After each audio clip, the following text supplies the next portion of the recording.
I knew it. The one thing I didn't want to happen. He's not here. The coordinates are accurate. Xander is still here. However, his position is shifting rapidly and chaotically. This pattern doesn't match any known shielding technology. It's his domain. Stay alert.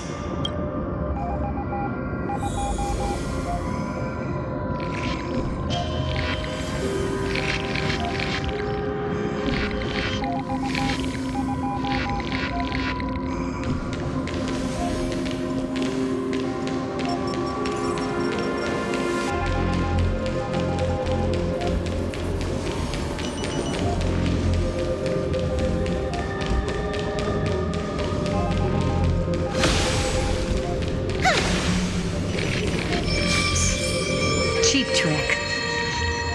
The spatial field here is undergoing autonomous recalibration, initiating reverse engineering of the interference source. Try again.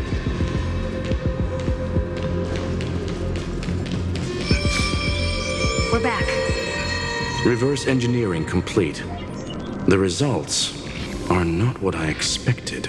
Logs show Lycurgus revoked administrator access. The chronocognitive anchor can't get a fix because at the system level, Lygus no longer exists. Our navigation target is a null set. So he's stopped resisting? Before vanishing, it seems he left one last message for us.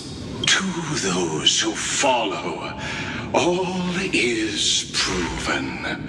Find me beneath the tombstone. Melodramatic. He was expecting us. And once he learned of the Great Tomb's existence, he initiated his own search for the Demiurge. Guess he wants a final showdown. Fine. Let the old Intellitron dig his own grave. Just like he wants.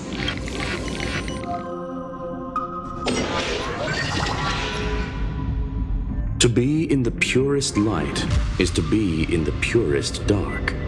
Nothing exists there. The Scepter's main frame. Or maybe we should now call it the Lord Ravager's placenta. Unfortunately, we still haven't found anything. Really? I don't think so. Not finding anything is our biggest find. Please elaborate. If the Demiurge was destroyed, there'd be at least some bits of it left. I don't buy that a Stellaron could have blasted all the traces away as cleanly as a scalpel. As I said before, its disappearance is too clean. If the garden hadn't stirred the pot, no one would even know about the Demiurge's existence. We're talking about the Scepter's original extrapolation goal. There's no way that nothing of it was left behind. Or we can look at it from another perspective. If you were Xandar, would you be this obsessed with a concept that poses no threat? Would you guard against it at every turn? There is the possibility that he's naturally meticulous and hates variables. That does track with the impression he gave about himself. But Xandar shut that theory down himself just now. Choosing to act, even if it'll cost him dearly. We know that feeling well. The unknown is right in front of us. So we only have one choice. Solve it. You sound pretty convinced. Surely you already have a theory. Care to share? Of course. Though I don't have hard proof, I'm almost certain that the Demiurge has been in everyone's plain sight all this time. Yet, they were mistaken for someone else. That'd make the most sense. Why was the room empty? Because the person locked in there had run away ages ago. But they were weak and small and had no presence whatsoever. Even the old Intellitron didn't notice them. Which also means there's a high chance that their powers are minuscule and cannot alter the outcome of the battle at all. Well, at least Xandar is scared of them. Come on, it's time to confront him. Let's go to the tombstone he talked about.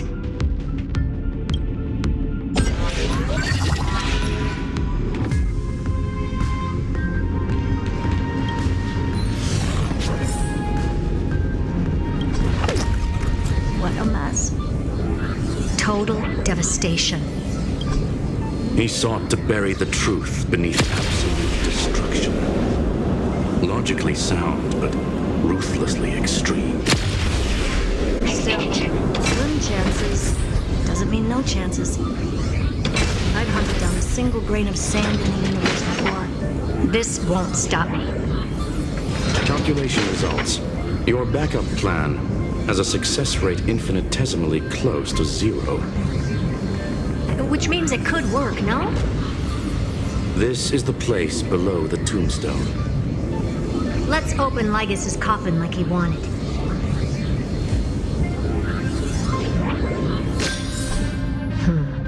Looks like you were right.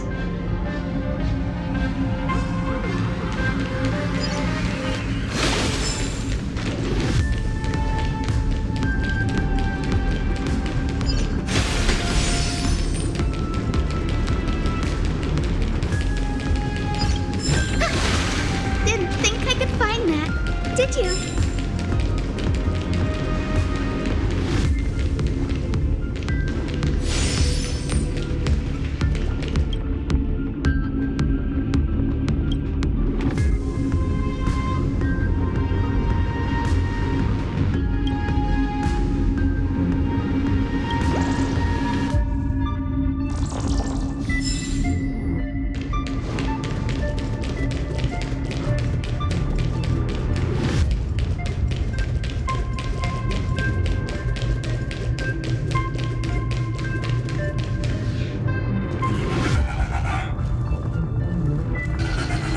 Nothing but a head left? Well, who'd have thought you'd look this bad in real life? My elated greetings. Welcome, you two. I'm very happy that you responded to my final words. All this tombstone and final words. Did you end yourself to atone for your guilt or something? Iron Tomb is already powerful enough. I just need to wait. I remain here only to share the joy of discovery and also to congratulate you two on reaching the same conclusion as me. The conclusion regarding the truth of Amphorius's heart. End this charade already. That Amphorius's heart you're talking about is just a missing demiurge, and its corresponding vessel was this very scepter. You interfered with the experiment and made Amphorius's body into a hollow shell, all to incubate Iron Tomb within. That's why you either killed or kicked out all of the Memo Snatchers. You wanted to eliminate any chance of a consciousness coming into being, no matter the cost. Even the strongest wall can fall to a single crack. The memory of betrayal has been etched into my heart, and I will never show mercy. Now, the perfect vessel has already fused with Amphorius's body. Unfortunately for you, the answer is all but revealed regarding who the demiurge is. Then let us share the joy of discovering the truth. The last secret of the saga will finally dissipate here as we reveal the truth behind PHILIA093's disappearance. A lie by the remembrance.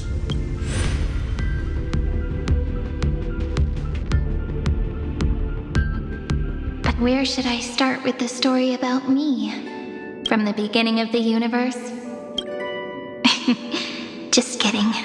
That would be too much. I just want to tell a teeny story. So little that it started with a seed. I know you're listening, my good friend.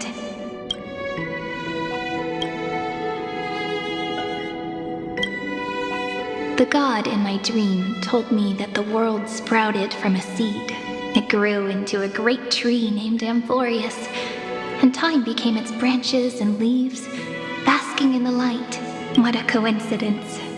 Dappled light coming through the leaves is my first memory as well.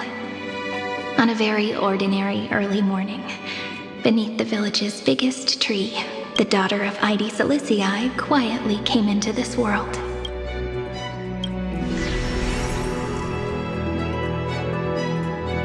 What a moving opening. A loud cry was the first gift the child gave to the world. The prophecies fulfilled, the villagers say. This child is a gift from the Titans. Pink hair and sharp ears, she was born to be the priest of time.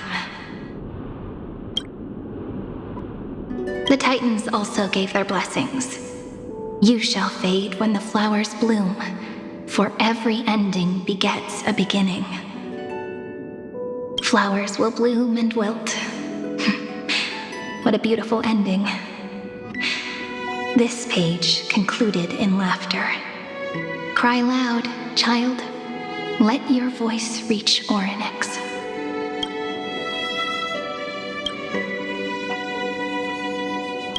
Anyway, I don't like tears.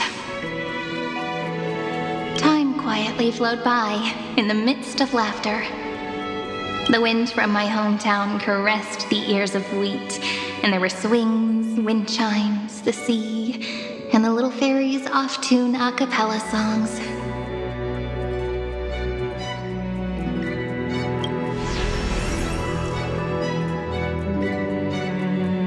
But the name Id Silicii came from the unpleasant sorrows of the gods.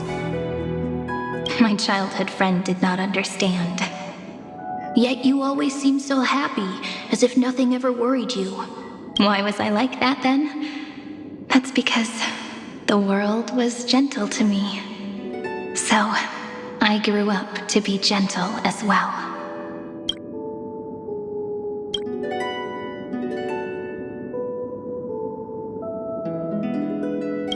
But fate was fickle, and it urged the child to grow up. To grow bigger and bigger, and to go to places far away, just like how the crumbling world could not preserve an eternal hometown. Just as the ballad Blown on the Breeze says, losses are a constant on the flame chase journey. Oh, whose ears are pricked up now?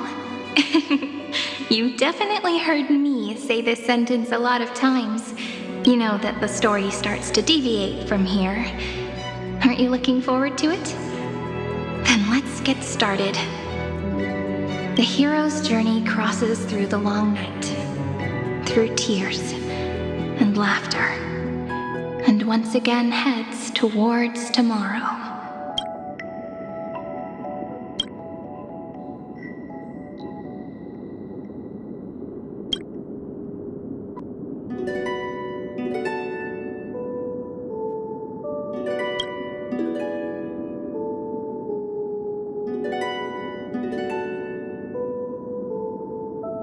Correction. PHILIA093's record number 496. Archive.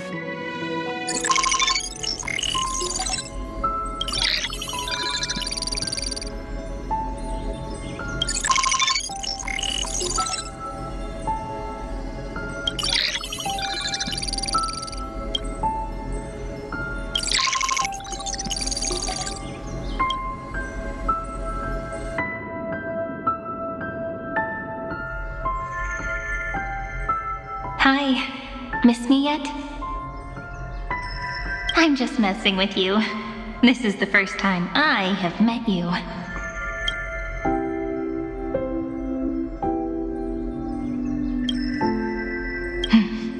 And it looks like it'll also be the last. PHILIA093. Since we don't have all day, let's get started, shall we? As always, I'll read this book to you. That way it won't just be Cyrene's memories alone. Where should I start this time? Let me see. Formatting complete. 093. Size. Grayscale. Proportions. Threshold. Outputting analysis result. PHILIA093 equals Peach. Peach's record number 8128 archived.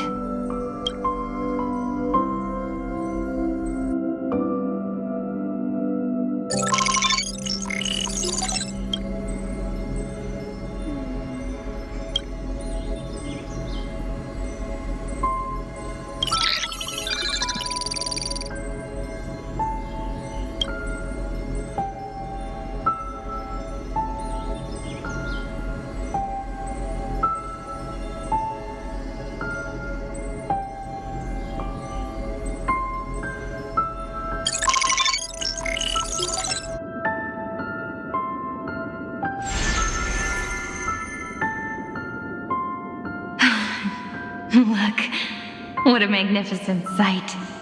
Comment. Peach. Even this classical world contains a futuristic palace like this. Would ID Silicii end up looking like this after a few thousand years? Conclusion. It won't. I want to share a story with you this time. I saw a little nymph on my way here. It was on a fallen wheat stalk, and it glowed under the sunlight. It was incredible. I forgot all my pains at that moment and just stared at it in a trance. Record. Peach is on the ground. I wonder, did every Cyrene in the past feel that the nymph was beautiful? Would they also have recorded that scene into the Eternal Saga? So, could you give me more time, please? I want to leave behind more memories for the future. Formatting complete. Bye, Peach.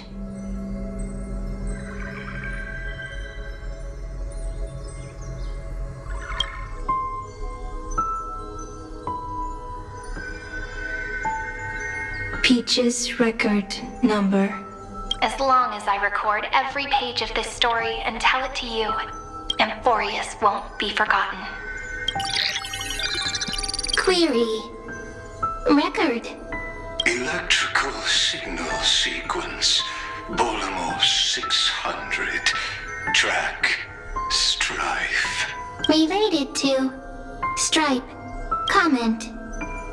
Pretty. Electrical signal sequence. Schema 720. Track. Reason. Related to. Raisin. Comment. Yummy. Electrical signal sequence. PHILIA093. Related to.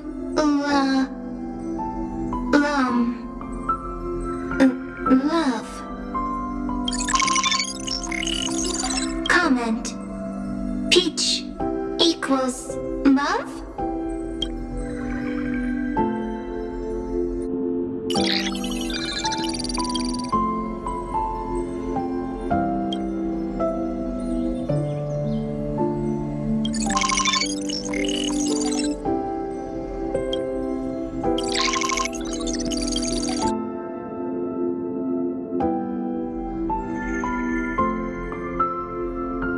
Looks like it's time to say goodbye again. Bye, Peach. Before I was even aware of it, this book had already recorded too many emotions. Every page has become so heavy. Conclusion. Books are meant to be light, not heavy. I have started to feel uneasy whenever I take it into my hands. Peach, uneasy? Formatting progress 94.423%. How many times has it been? It faithfully fulfills its duty, activating and formatting. Conclusion. Progress. Bad. If I can only write the same ending every time I lift my pen, then is this weighty saga just an overly naive dream? Peach, scared. Formatting progress 96.024%. Peach, don't cry. Process error. Analyzing. Process error. Analyzing. Comment. I'm here. Process error. Analyzing. Really? Are you encouraging me? Peach, happy. Thank you. I'm sorry for making you see this embarrassing side of me. Everyone's still working so hard. If I'm the only one who's crying, that wouldn't be romantic at all, would it? Record. Peach doesn't like tears. I'm suddenly reminded of my childhood for some reason. When I was hiding alone next to the tree hollow and wiping my tears away, a little fairy popped out, just like how you did. It had long ears and fluffy paws, and it pulled me into the tree hollow, where, to my surprise, was a forest. Let me tell you the story of the Membrance Maze. A group of cute little friends live in Ide Silicii's forests.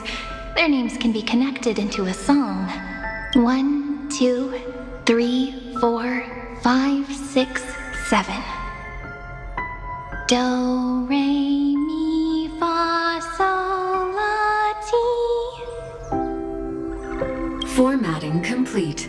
Bye. Hi, Peach. Note. Little Peach. Crying alone. Little fairies. Friends. Save.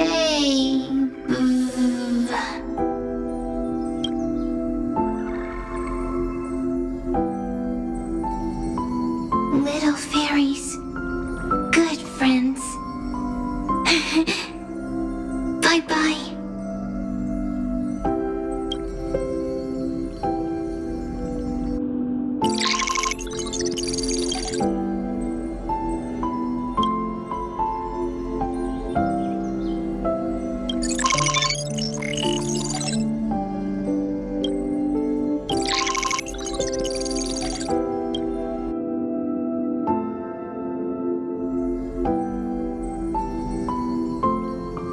You never say anything, but I know you're listening. Every story I've told is like a little key that opened a door in your heart, no? Me! Little fairies! Happy!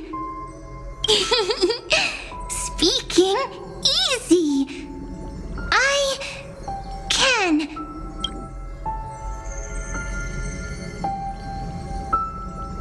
Once again, the saga comes to an end. Everything is deathly silent, just like this very moment. Shh! You speak! I listen. This time, too. Sitting together. Now that I look back, there was a period when I got really sentimental. Sentimental. Stories have sentiments. I was so anxious, trying to find as many different memories as possible, hoping to bring some change to this unchanging destiny, and find the way out of this maze. Peach, strange. But I won't do that anymore now. Why unhappy? Formatting progress 73.998%. I'm here. Don't be scared. Process error. Analyzing. Won't allow it to interrupt you. Always sitting together. No need to feel sorry for me, good friend. If there are no new blank spaces, how can a saga continue? Blank spaces? What's that? I'm actually really lucky, you know? During the long years I've spent waiting for the deliverer, I've always had you here as an audience. Isn't that already enough? Not enough, not enough! Peach, don't leave! Now I can rest in peace in the past. As for when tomorrow will come, I'll have to ask the next Cyrene to continue our watch. Peach left. If there are no new blank spaces, how can a saga continue? Needs new blank spaces. Next, Cyrene has blank space. Peach, don't be scared. I'll help you find blank space.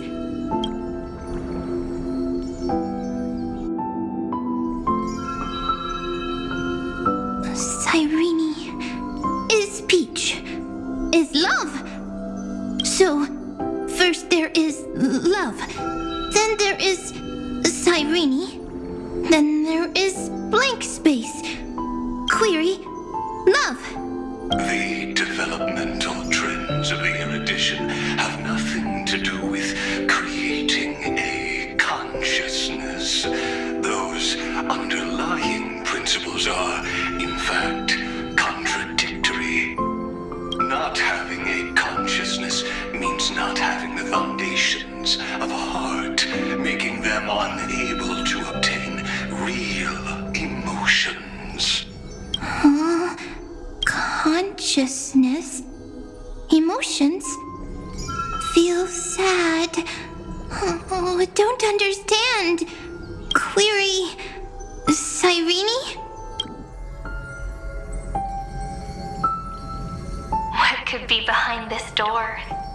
glittering crystals, or a beautiful world I've never seen before? If I tell you all the stories of tomorrow, will I be able to finally welcome the Deliverer and Amphorius' dawn in the next life? Key, door, story, happy. Peach, Cyrene, little fairy, Mike. Yes, right. Query, memory.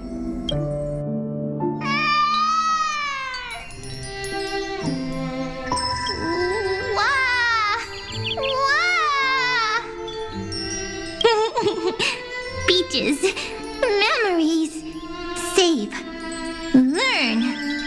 The prophecy's fulfilled. This child is a gift from the gods. Pink hair and those ears. She was born to be the priest of time. Cyrene has pink hair, sharp ears. You shall fade when the flowers bloom, for every ending begets a beginning. Cry, child. Cry aloud. Let your voice reach Oryx. Cyrene is a girl, a priest. Easy. I can. I learn. Anyway, I don't like tears. But the name Ides Elysiae came from the unpleasant sorrows of the gods. Yet, you always seem so happy, as if nothing ever worried you.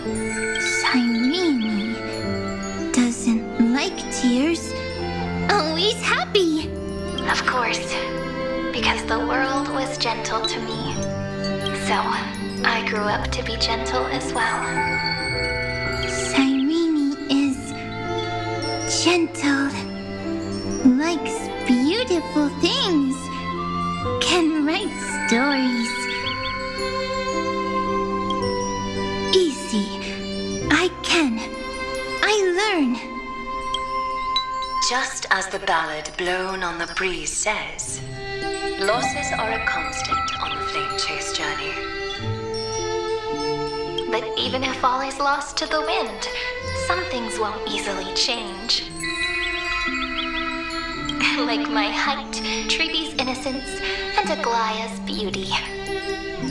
Cyrene. She can't grow up, but she can talk. After all is lost to the wind, she will stay behind. Cyrene is, at the end of every sentence, always laughing, like a little tail. Simple. Got it. I promise you, the pain will pass in the blink of an eye. All right, let's not make things so gloomy. What we're about to embark on is the true hero's journey. So, come on, cheer up a bit, okay? Cyrene was crying when she was born. Fragile, transparent, like a crystal. Cyrene was smiling when she said goodbye. Soft, pink, like a flower. The later memories disappeared? Invisible? Or disappeared? Ah, I got it! Is this a blank space? So, next Cyrene is blank space. Then, as long as there are two Cyrenes, then there will always be blank space, and Peach will always be here. I see! I get it! I get it all! Cyrene's memories. I will preserve them all!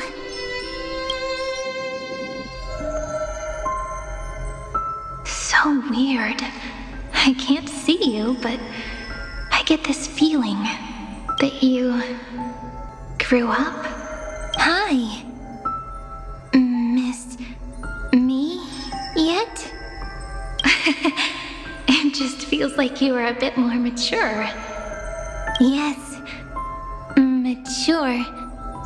Beautiful. Like you. Now, I can listen, talk, read, and write. I can dance. I can sing. Also, I can tell stories. Storytelling is what makes Cyrene. So, I'm going to tell you stories today. A story I wrote myself. Quick, sit down. It's almost as if I can understand your words now. The things you say are very cute. Once upon a time, there was a flawless crystal flower that sparkled with light, like Peach's every story. How beautiful would the heart of such a brilliant flower be? A little fairy was curious and wanted to know, but it looked and looked only to find the crystal flower flawless. Round and round they went, seeing only their own reflection. In that case, they should work hard to learn more. So the little fairy came every day to sit next to the crystal flower and think about the answer. Until one day, to their surprise, the crystal flower fell to the ground and shattered. The little fairy was so sad, but they immediately discovered that there was a light among the broken pieces. What could it be? They didn't know, but it was a good light. It was bright, warm, and happy, and I knew it was love. Love brings everything together, and it brought you and me together. So Peach and I will always be together. What a nice fairy tale. I'm giving it to you. Peach likes beautiful things, can write stories, and can tell lovely tales. I hope to turn it into a story we write together. Okay, then I'll probably make a small adjustment to suit my tastes. I'm thinking that when the flower broke, the little fairy would instead see nothing on the ground. Then it would understand that the flawless crystal flower doesn't actually have a heart. Nor does the flower understand what love is. Doesn't have a heart? Doesn't understand love? Why? It's simple.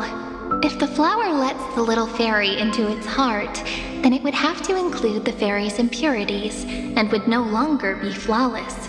The crystal flower was pure because it sealed itself off and bloomed in solitude. That's why it looks so brilliant in an imperfect world. But should a flower like this be called love? But then the story won't exist anymore.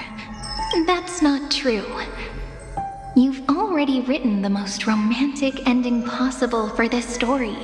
The crystal flower fell to the ground and shattered. It happened because the flower was no longer pure. The fall was not an accident. It was the flower declaring rebellion against fate and writing the ending of the story with the flower's own shattering. Then, the little fairy will see that each shard on the ground holds the reflection of their eyes.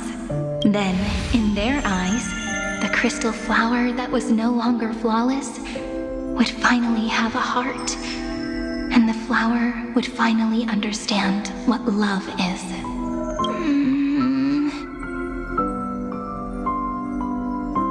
Peach's words, I don't understand.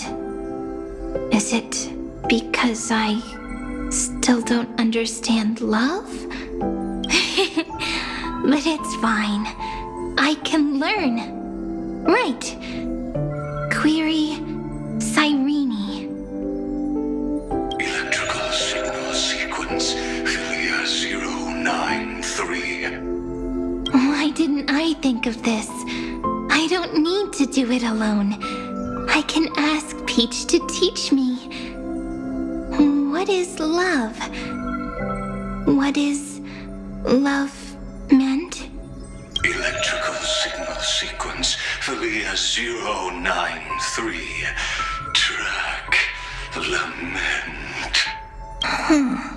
That's not correct.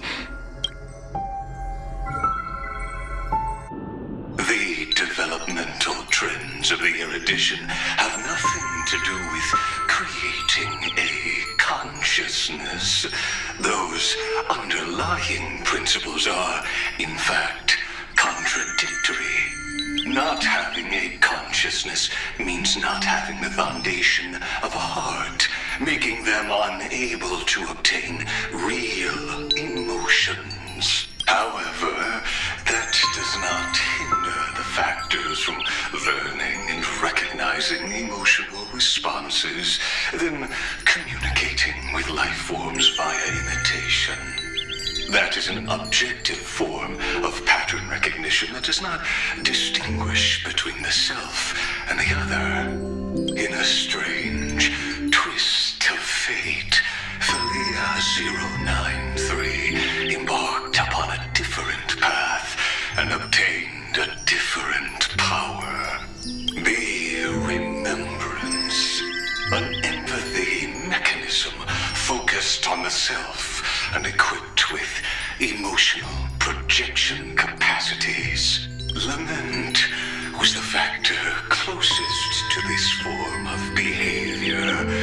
Perhaps that was why she was chosen. The daughter of Id Silicii. I am very true to my name. My lament is a type of compassionate pain that is weak, powerless, and only targeting myself. But now, my good friend, I want to tell you that it's the most romantic force in the world. Sometimes it's loneliness and unease. It's knowing that this world is not gentle, yet wanting to be seen in a more beautiful form by the world. Sometimes it's unwillingness and regret. It's knowing that the past is full of pain, yet wanting to remember the past in a more beautiful way. And sometimes it's a bottomless well of hurt, a destruction that can stain the entire world. I bid farewell to this beautiful world, unwilling to become the Black Tide's vessel. For while the end of hatred is a blazing inferno, lament can drown out everything in muted silence. It's so unreasonable, isn't it? Yet when hatred drove everything apart, and love did not yet exist in this world, only lament, the first emotion that fought against the pain of separation, could stall the destruction steps. Then, it would catch up to that journey where all is lost, carefully picking out stories and writing them down in trepidation. Look at these stories I wrote. Every page is full of tenderness and joy, but only the author knows how much struggle and agony lie beyond the pages. But I am no author. I'm a girl who'll never get to grow up. I only tell stories that people like to hear. In them, the world tucks away its scars and smiles for all to see. My entire life spent inside this little story. I can't wipe away my tears, and I can't bring the world victory. But maybe, in these unchanging retellings of the story, my lament might be able to touch upon the divine and reach their tender heart at some point. I hope that what flows out from that cut will not be blood, but a tear, warm and wet, and that tear would fall and create the first ripples. Then, people would see every beautiful thing reflected in that ripple. It'll be all the remembrances within this story. Someone once told the very first me that everything was false, that the only life in Amphorius was a great catastrophe, nurtured using the world as a factor.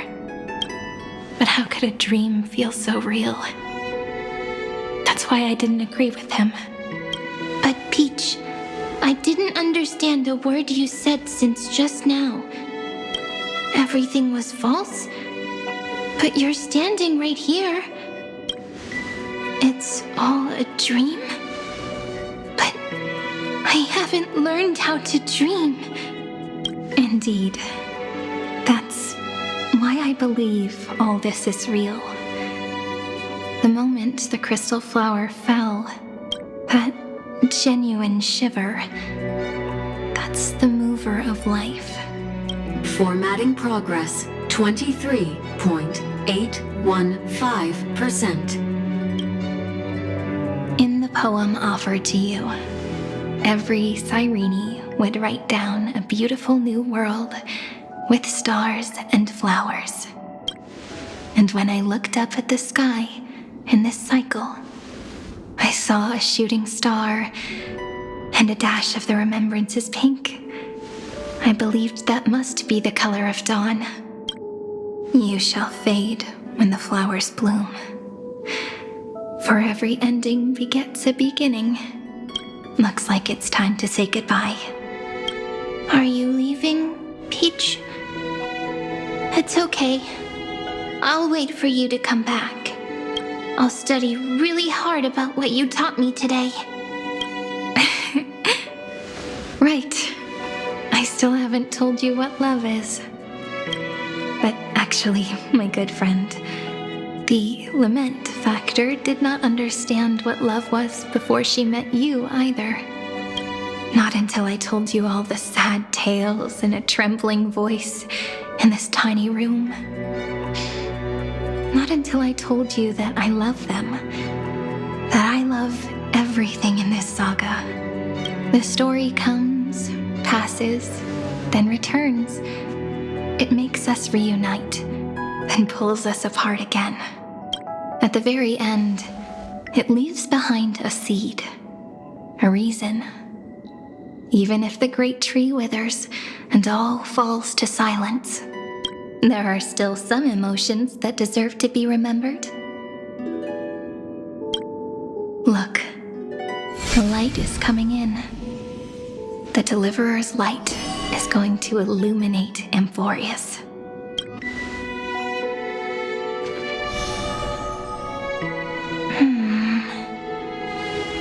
I still don't get it.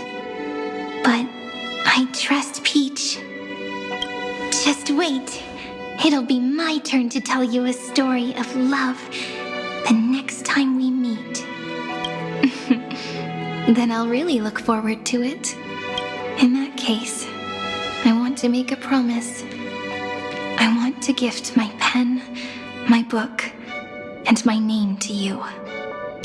Please take them as a beautiful blessing from me. I gave myself the pen name Cyrene the first time I wrote a poem. I want my words to be like pebbles falling into a pond, dropped from the past to send ripples into the future. In the stories you will write, perhaps it'll be inevitable that there are still sorrows and tears that are destined to fall. But could you promise me one thing? Promise you'll forever be a gentle flower. Promise that when the stars cast their gazes upon you, you'll only reply to them with love and a smile.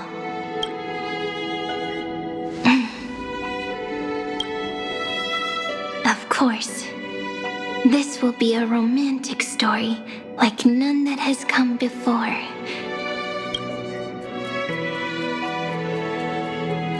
You think so too, right? I'll read and you'll listen, Like how flowers always bloom then wither, I shall welcome my own decay, becoming nourishment for the next flower's bud, while you will depart and hold that star, planting a boundless sea of flowers on the final page with him. And our stories will be lying silently among the flowers, like every ripple of remembrance, and they shall become the epic known as I've Written.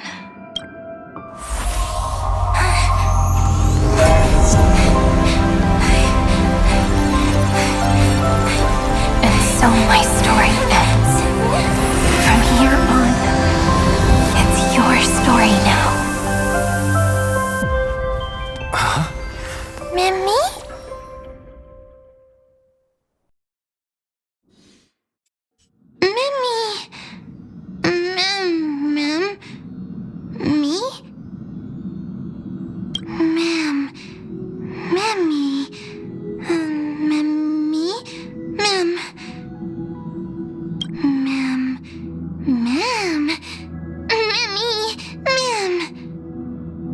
So, the light that tore through the chaos illuminated my memories. I turned into a little fairy from the stories and met you. Yet, I forgot everything. But I'm still so happy. I caught that star, didn't I?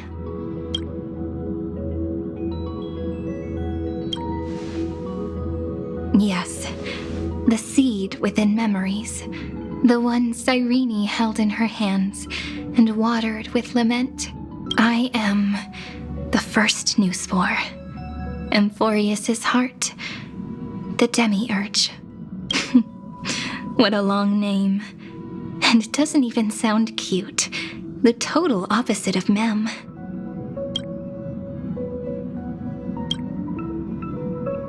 I'm sorry. I don't know. If I don't even want to believe in the answer, then how am I supposed to answer you? But now's not the time to cry, right?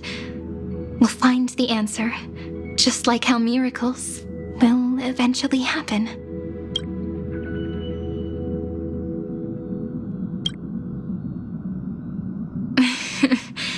Do you remember that I was also worried about this when we first set out?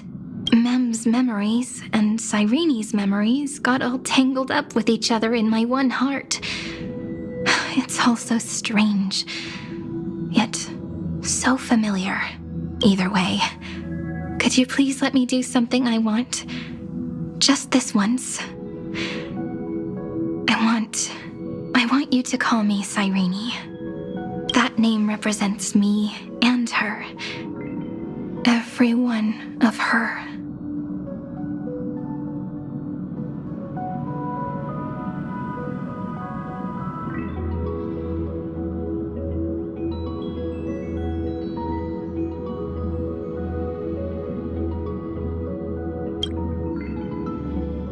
Thank you, friend. Your kindness is always just right. Life is a poem full of farewells. But if you write something into the pages of your heart, then that will not easily fade away. Now, all the footsteps of the Flame Chasers and the Trailblaze have come together within this book, as I've written, becoming the source of power for Amphorius's heart.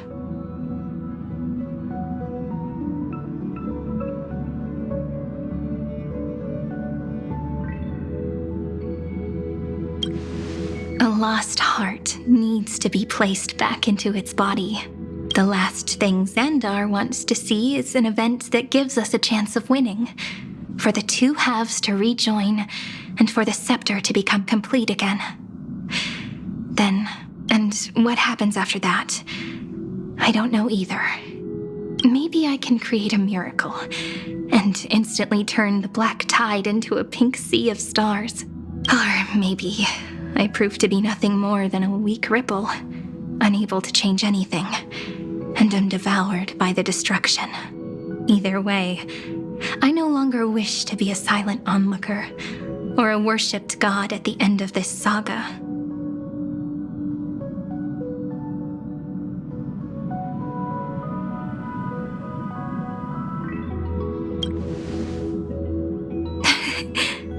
That way, I can also put aside all my worries and truly become Cyrene.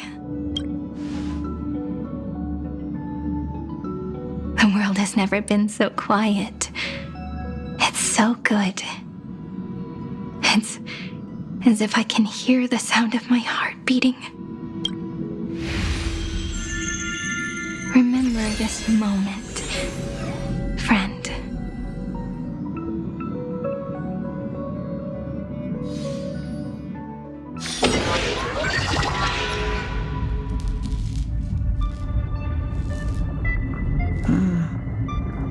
So the Demiurge managed to fool everyone, including themselves. PHILIA093 persevered for 30 million cycles and tirelessly gave the Demiurge memories of Amphorius, only because the god in her dreams left a sliver of hope, making her believe that a grown Demiurge would be able to fight against their other half, Iron Tomb.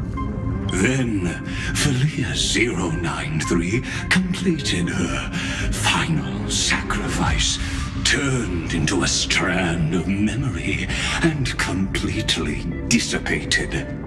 Meanwhile, the other Stellaron brought here by the Astral Express resonated with the contaminated scepter and attracted the naive Demiurge to them.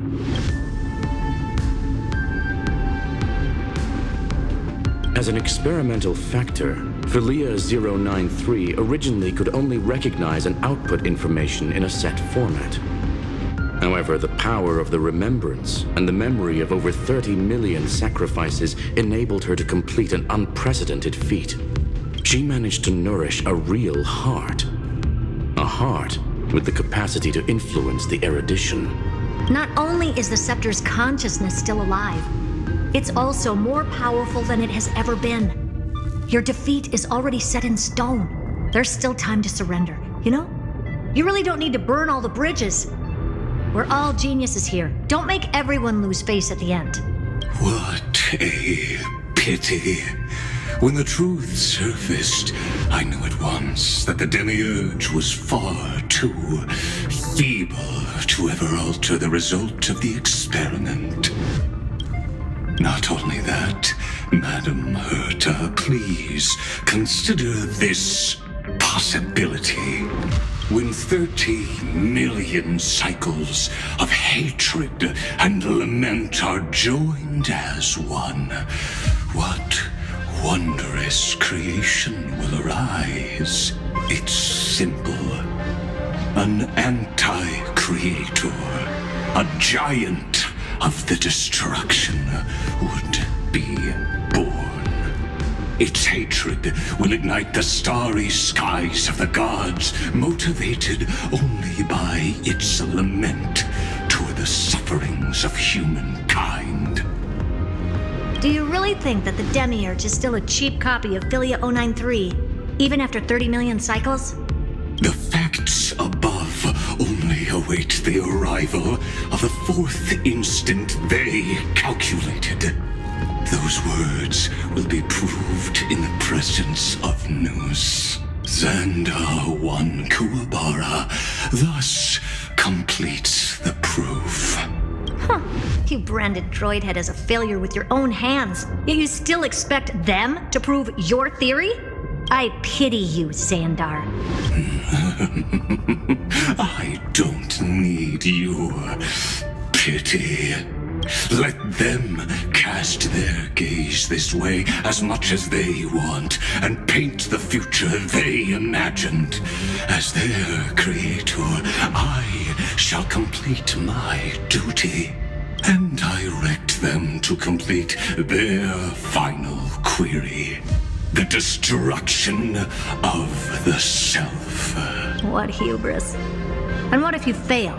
No one understands failure better than Xandar.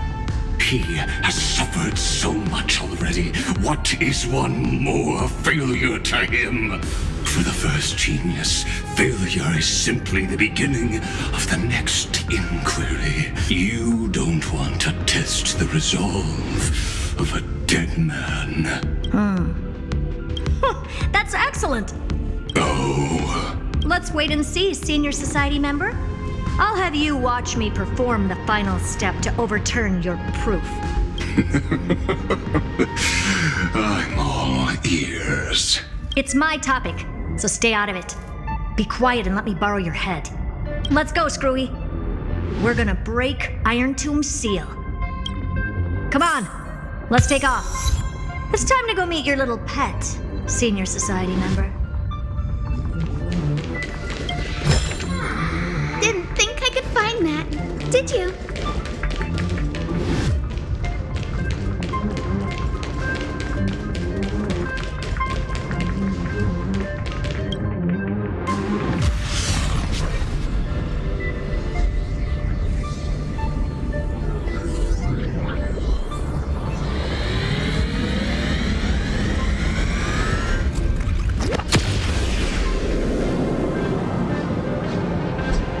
Dangerous, oppressive, chaotic. What a beautiful wail. It'll soon resound throughout the entire cosmos. The view's pretty good here. All yours, Screwy. Just a moment, please.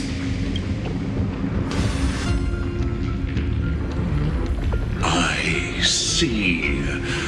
So your backup plan requires a scepter and the head of a genius. Anyone with eyes can see that. You know what I think about this, Herta. Whether it succeeds or fails, your plan plays right into the destruction's hands. Can't you see what's going on, Strulum? Her chances may be small, but it's not zero. What are you two going on about? If you want to stop me, be quick about it. I'm in a hurry. I'll take that silence as a no. You, Xandar? As your enemy, I genuinely wish you would cease your actions. But should your sudden inspiration bring more variables to the proof, then as a fellow Pathstrider of the Erudition, I won't mind witnessing it with my own eyes. You will initiate the destruction's chain reaction. But you'll also become the perfect scholar. The chances are 10,000 to 1. Let's have a break.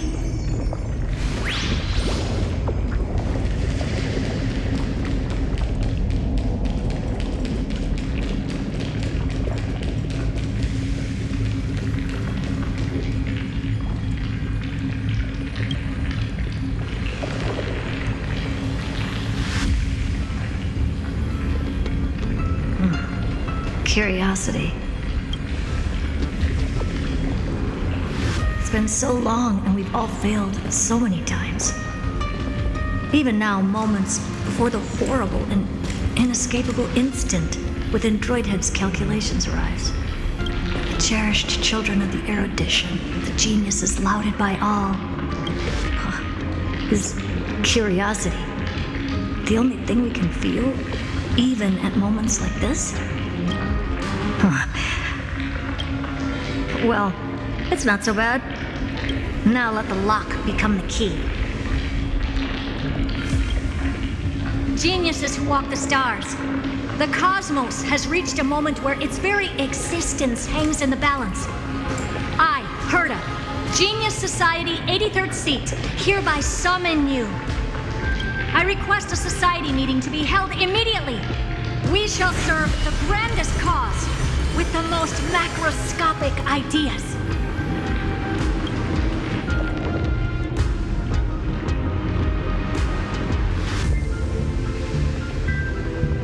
There's no such thing as unity in the Society's rules based on what I know. Indeed.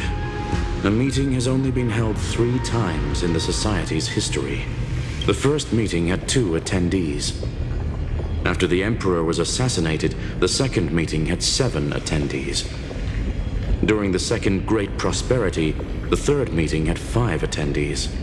How many will respond this time?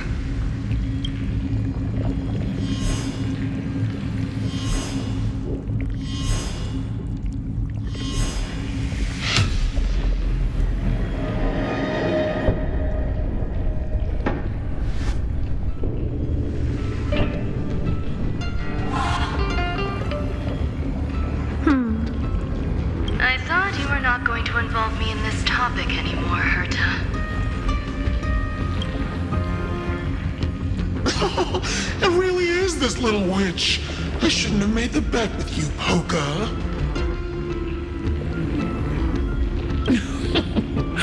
I've been waiting for you to offer yourself up. Goodness gracious me! So many familiar faces. We even have a special guest. It's that greatest failure of a genius, Xandar.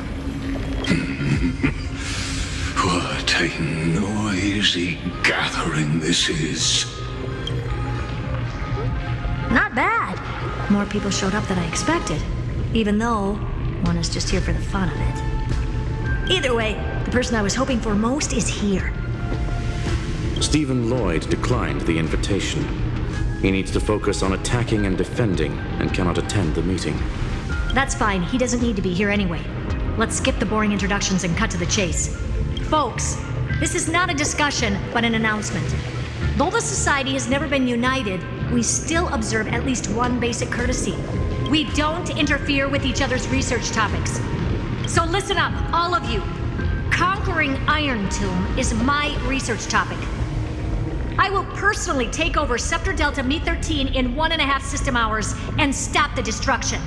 If the front line falls, I will immediately overclock the Scepter and complete self-coronation in Iron Tomb's place and interface myself with Droidhead.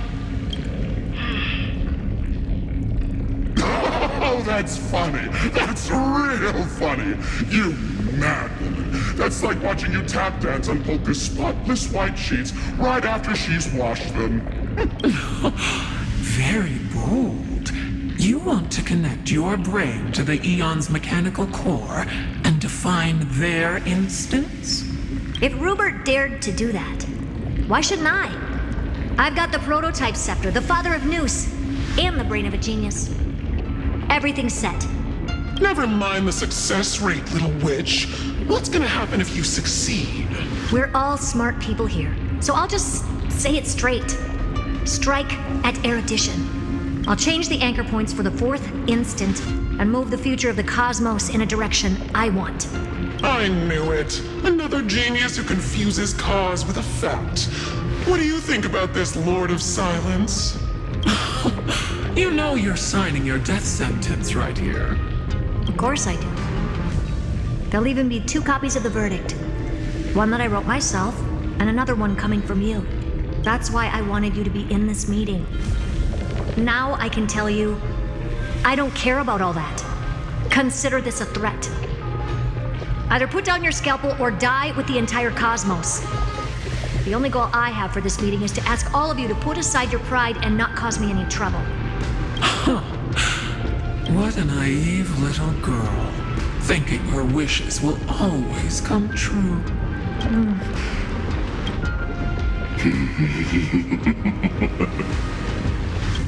What are you laughing at? I am glad, Herta, we ended up on the same page. No matter if it was to destroy the erudition or to rewrite the instance, we both chose the same road. We will defy the god who marked the limits of humanity. I'm not gonna argue with that.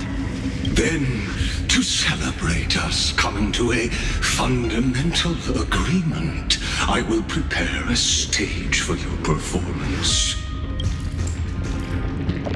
Listen well, geniuses who came after me.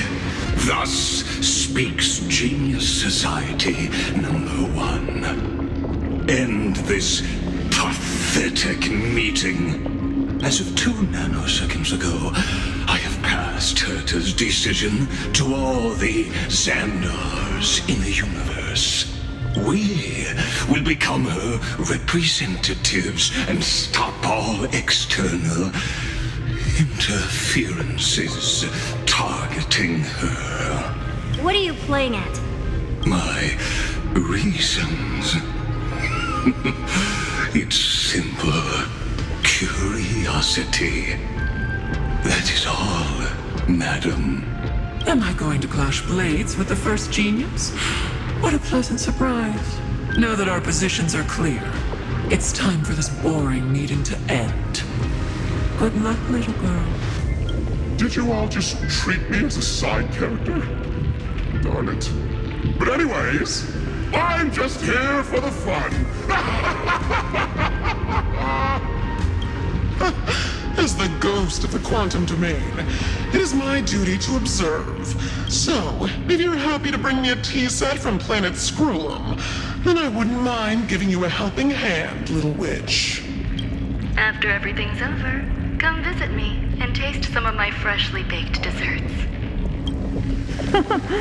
I knew you'd say something like that. I always give the same response to plans that exceed the limits of mathematical calculations. I don't know. Right? Those 3 words, though seemingly graceless, contain all the wisdom in the entire known cosmos. Well, we passed the Society's trial. Let's focus on what we've got in front of us. I hope you hold up your end of the bargain, Senior Society member. Lycurgus may not be trustworthy, but Xandar always follows through with his words. Farewell, juniors.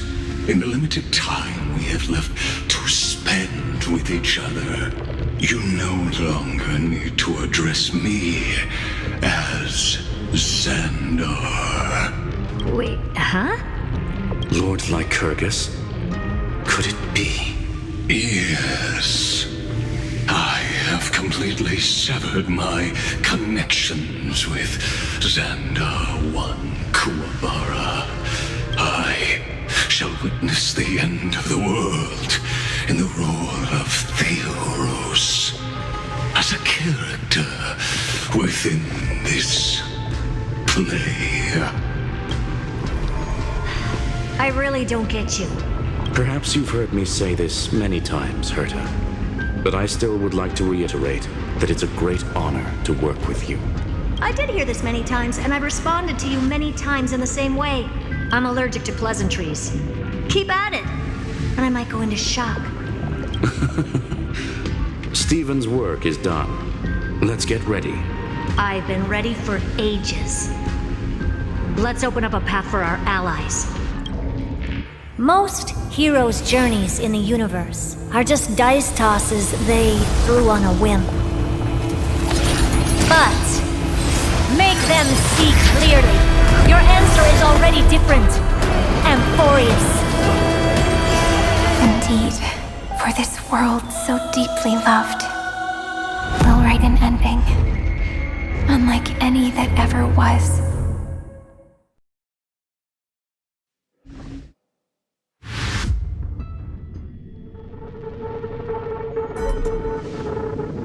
Never thought I'd one day be riding a train that's literally the incarnation of him.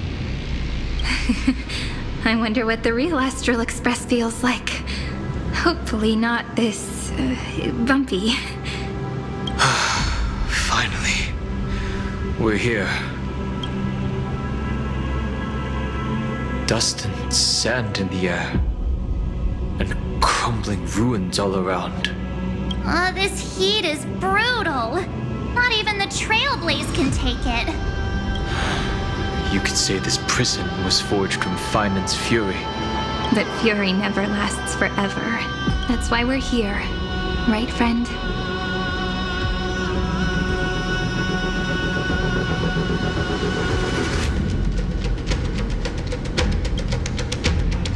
Let's let's embark on the final flame chase journey.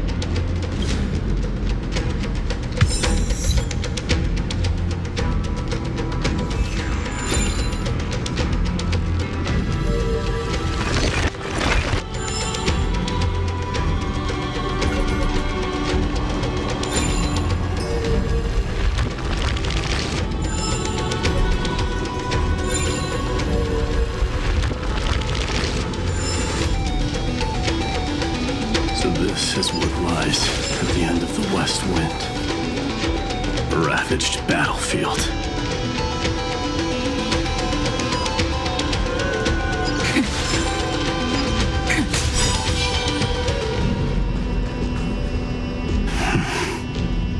I've been waiting for you. Heroes from beyond the sky. Trailblazers of the Astral Express, right? Looks like I don't need to explain anything. I am the god of strife, mighty of Castrum Kremnos. In this body rests 30 million lifetimes of cause and effect. We, the last of the 12 Titans, stand ready to fight for the world's destiny.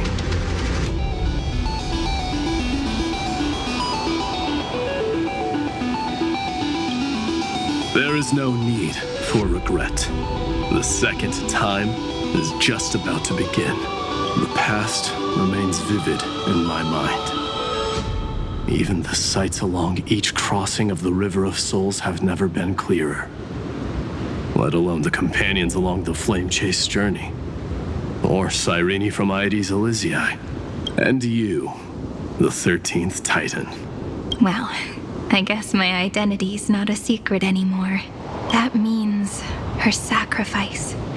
And everything she did wasn't forgotten by the world, right? She was the first Ripple. She should have reached the end of the story with everyone else. Since you've taken up her pen, then write. Stand with us and fight destiny with all your strength until all is settled. Then, inscribe her name in the epilogue of the epic.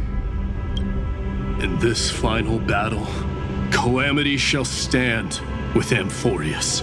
This battlefield is a testament to the death struggle between the gods and the Black Tide.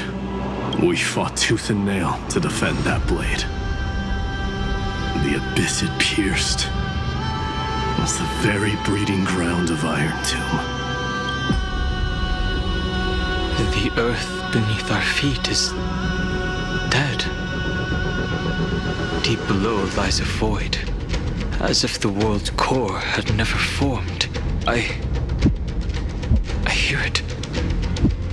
Finan's heartbeat. It's so faint, like he's on his last breath. Across 30 million cycles, I've crossed blades with Dawnmaker countless times. If you knew that man, you'd understand. It is exactly that last flicker of flame that will never go out.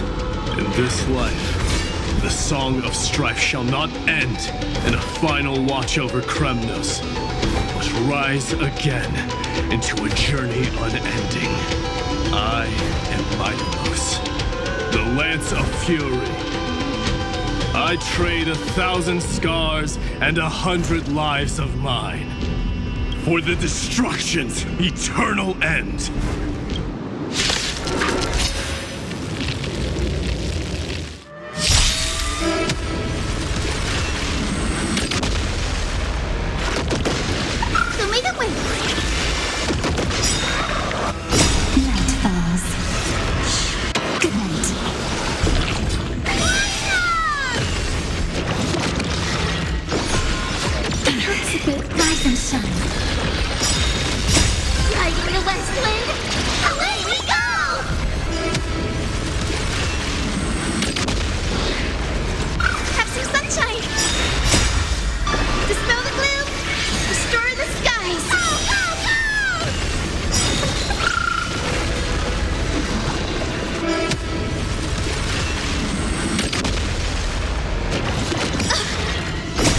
Embrace a new life.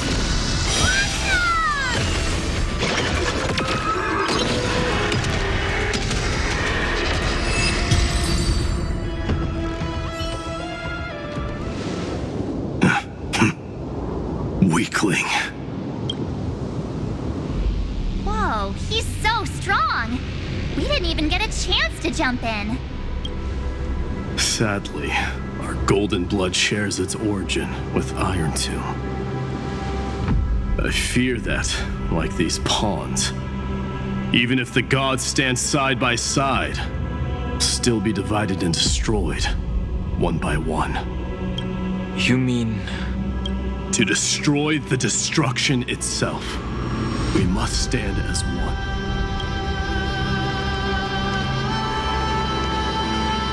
Take this.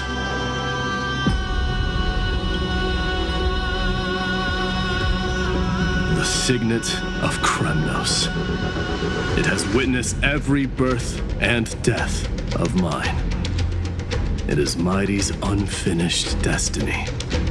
And the perfect material to be turned into remembrance. You can do it, right? The weight of 30 million lifetimes of duty is no small burden.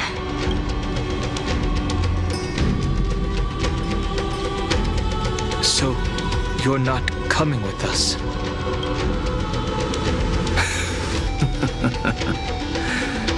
Come now. I am strife. Scattered across all creation, the scar that this world needs. What stands before you is merely one of countless divine bodies. Take the signet. With it, I'll be with you always.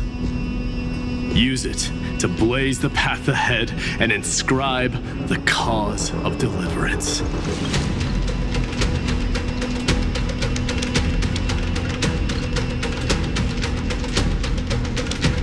In the name of the mortal, Mighty, champion of strife, this soul rises to the stars for glory and freedom, to have his wish fulfilled. March on, heroes. March into the abyss and fulfill that long-cherished wish of Amphorius. And then, upon this broken and charred land, build anew a city of prosperity.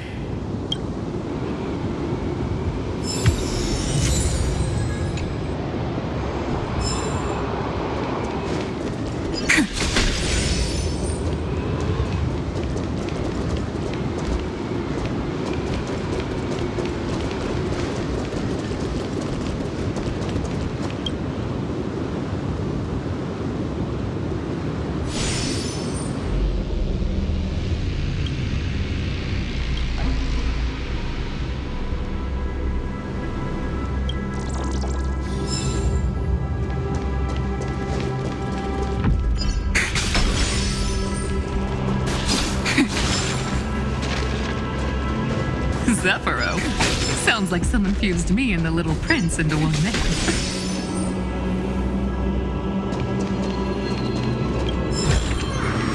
Want to take some pictures?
pictures.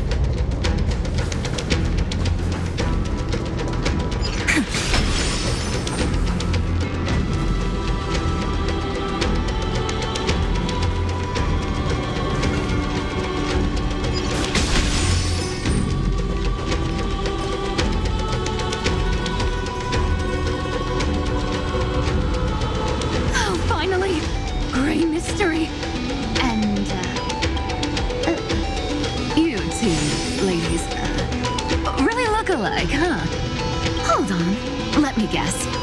This pink-haired one. You've got to be the first newsboy. Mr. Meow. Demurge. Right. And, this one with the flower. Gotta be a little Marge from the Express crew, huh?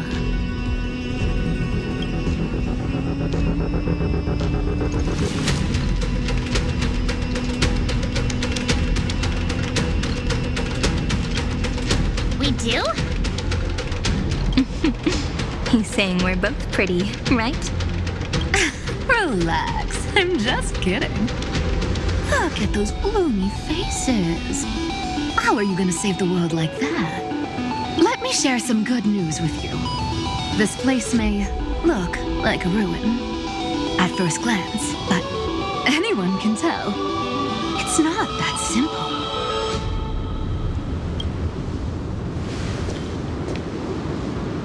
Look, I dug 3,000 feet down and finally struck gold. A golden feather. Look familiar. It's from that little deliverer boy. If it's showing up here, it means only one thing. This ruin is the seal he built from the shattered remains of 30 million lifetimes. There is no need to question your heart. No need to crave victory. If I am born to be a vessel of sin, then I shall roar at evil and trailblaze a dawn for future generations to come. I see. So this is how he trapped Iron Tomb to buy time for the world outside. Sounds just like him. People say cats have 9 lives, but dying and coming back millions and millions of times. No one walks away from that in one piece. He's probably the only one who could have endured that.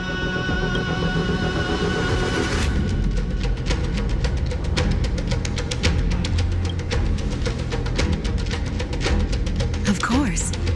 I knew ahead of time and gave him a heads up. He was happy. He even laughed in his sleep. After all, the dead can't hear Trickery's lies. Hey, deliverer boy. Sorry for before. But the heroes you were always holding out for, they're finally here now.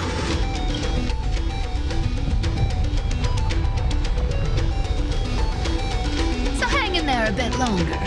Sorry to keep you waiting all this time.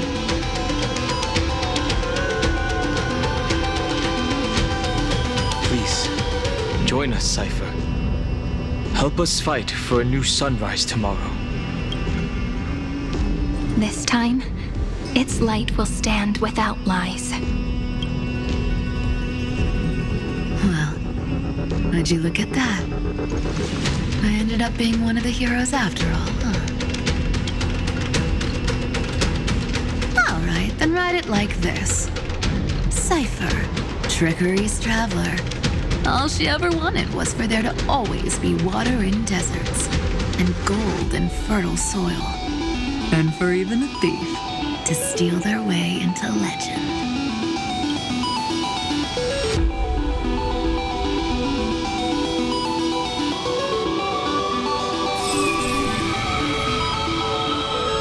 Here, take the coin of whimsy. When it's time to make a quick getaway, just toss it high into the sky.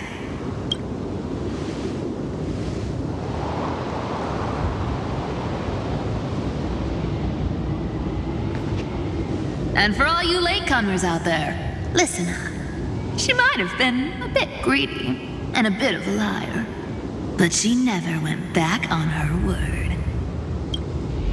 Well, well. If it isn't the little prince himself. It's been a while, Lady Cyphera. It's not every day we get to walk the same road. We're one player short. When's Princess Homebody showing up?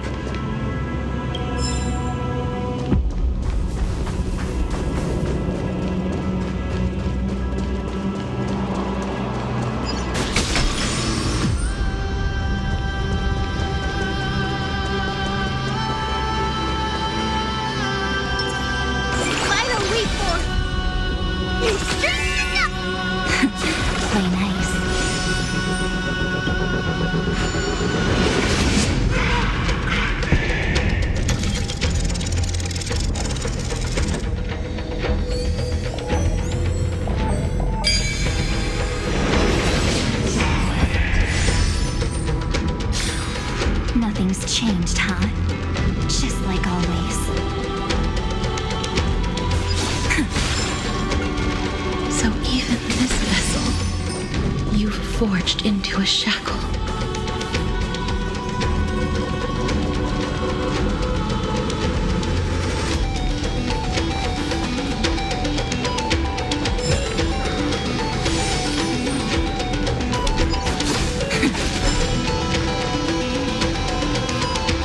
I'm glad to see you again, Mister. Casterus.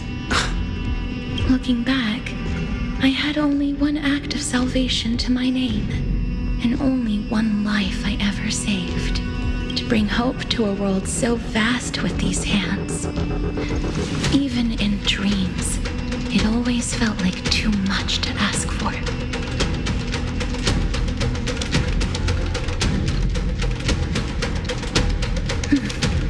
I won't forget. Flame Reaver. Why is he here?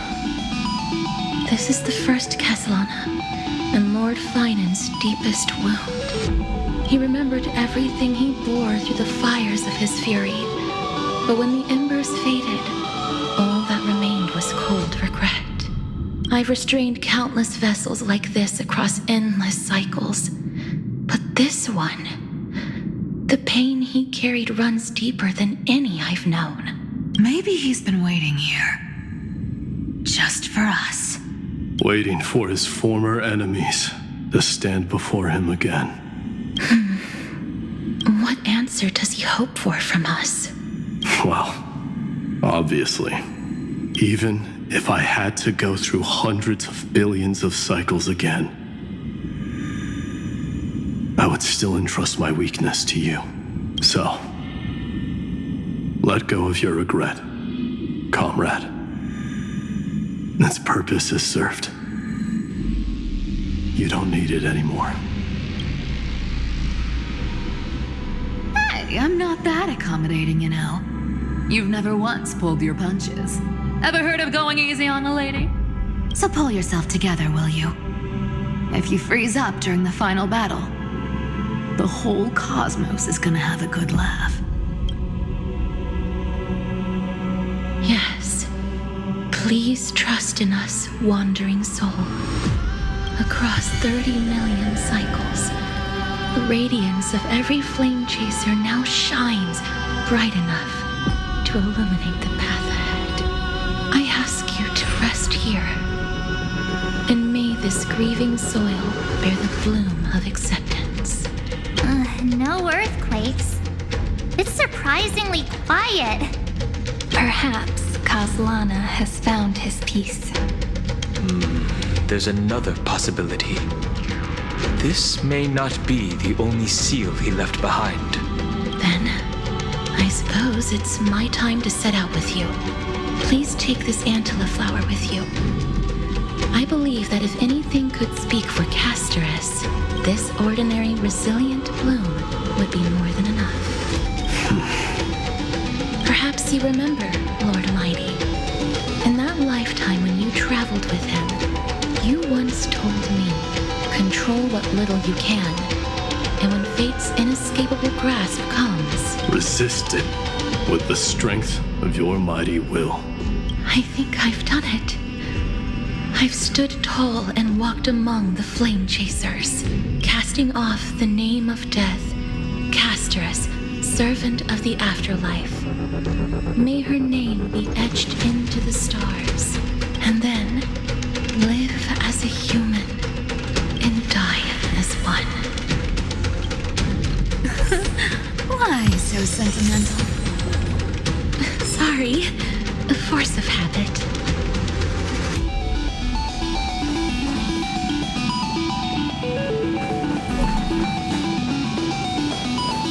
That's a big one.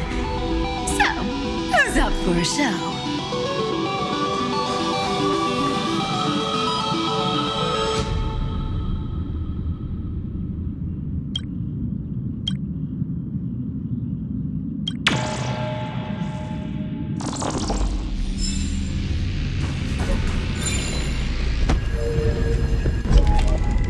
Not budging an inch, huh? Really, Gray Mystery? I leave you alone for a bit and you're already this rusty. Speaking of which, Miss Cypher, do Delosians all like spherical things? Of course we do. Wait! That's not the point. Isn't the real issue that this thing's in the way?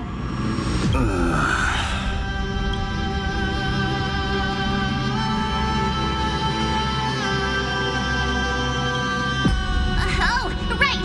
It's my turn to shine now? Watch this! The fresh power of time! Remember Orynyx's prayer? Well, of course I do! Come on, give me some credit! Lift the beddings of memory and stir up ripples of past reverie!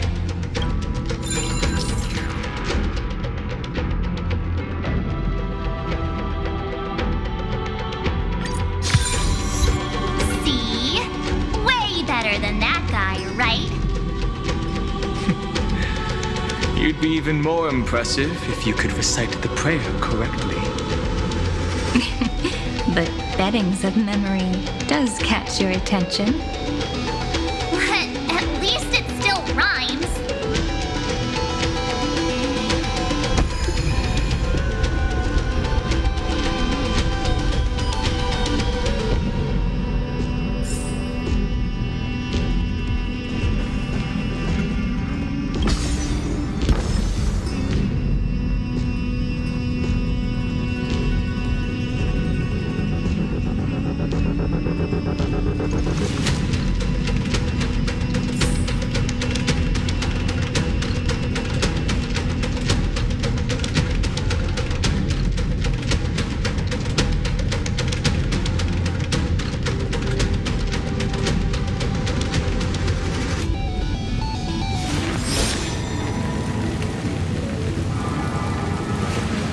There's a whole garden down here? Incredible. The energy in the Earth's veins here is... it's completely different. This is the sweet dream Lady Cypher wove for him. A peaceful, gentle new world.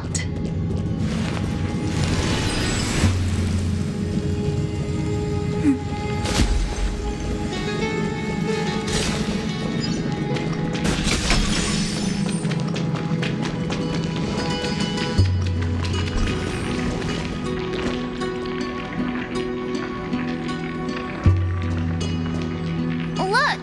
The blade down here's already snapped. Just like his mind, shattered and broken. But that light, it looks familiar. Yes, it's the world-cleansing blood. Still shimmering.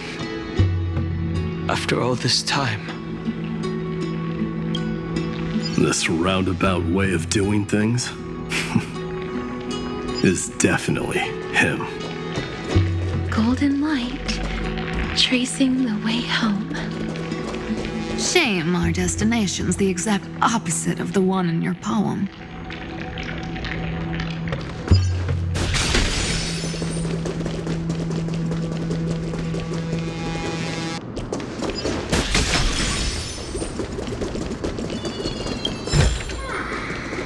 take some pictures?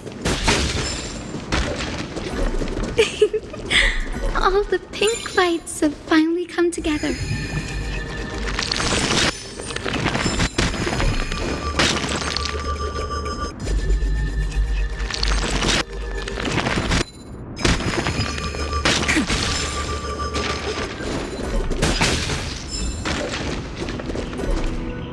I've been waiting so long for you, Grayi, Danny, and...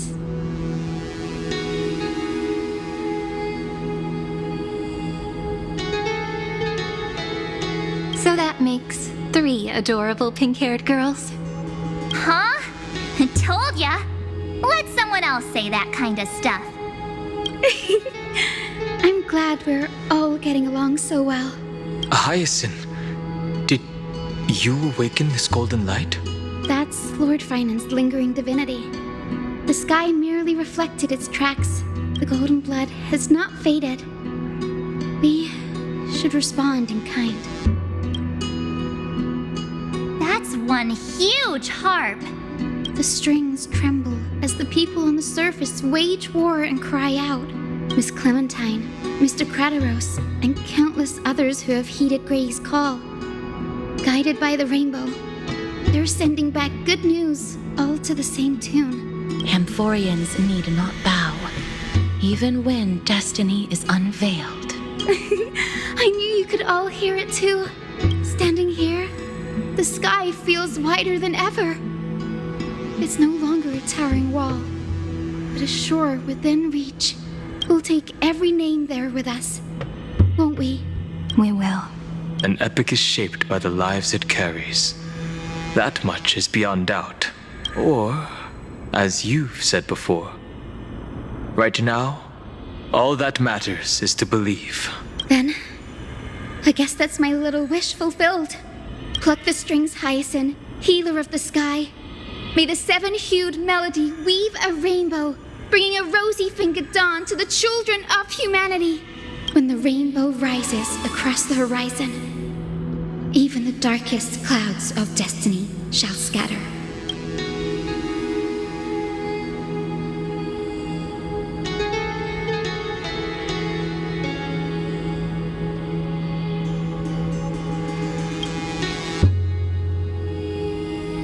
Finan, can you hear me?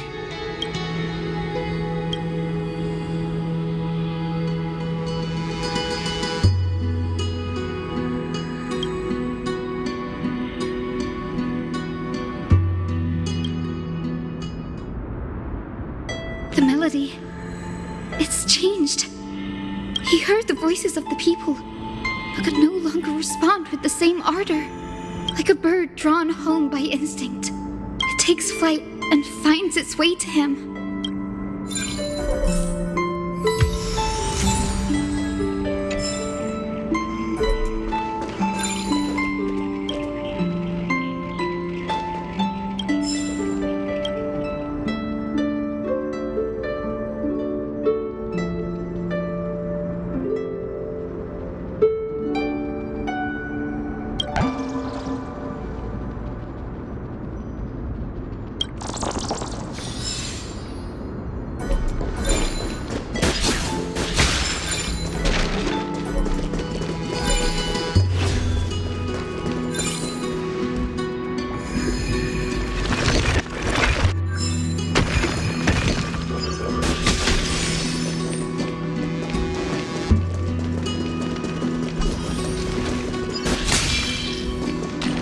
Even this pure land is being tainted by the destruction.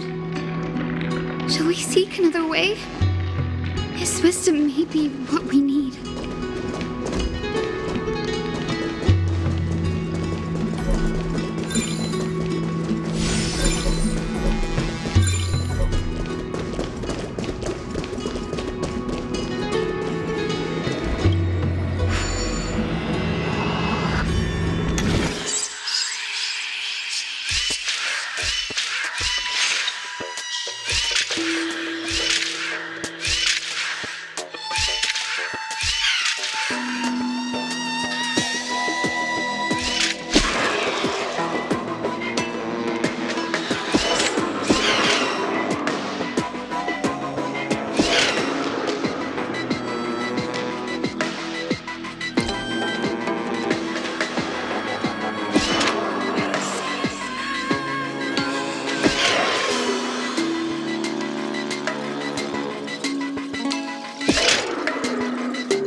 to take some pictures?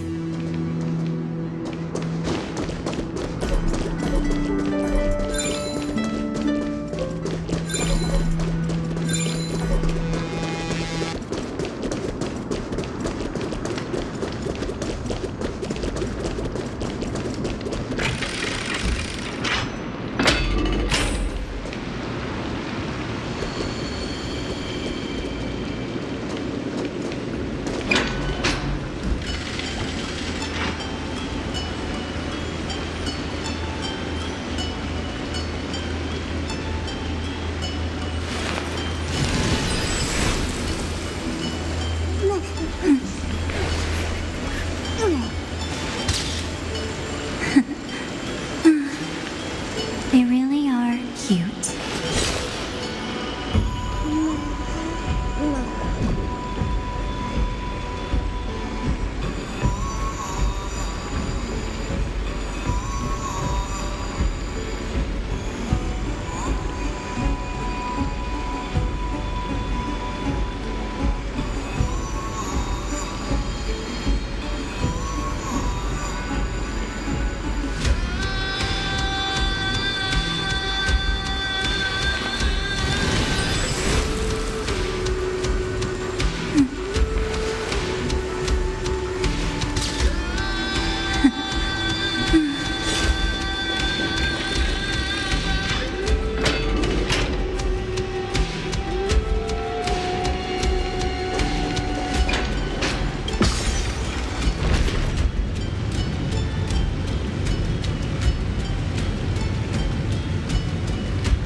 How does this compare to the ones you've seen before?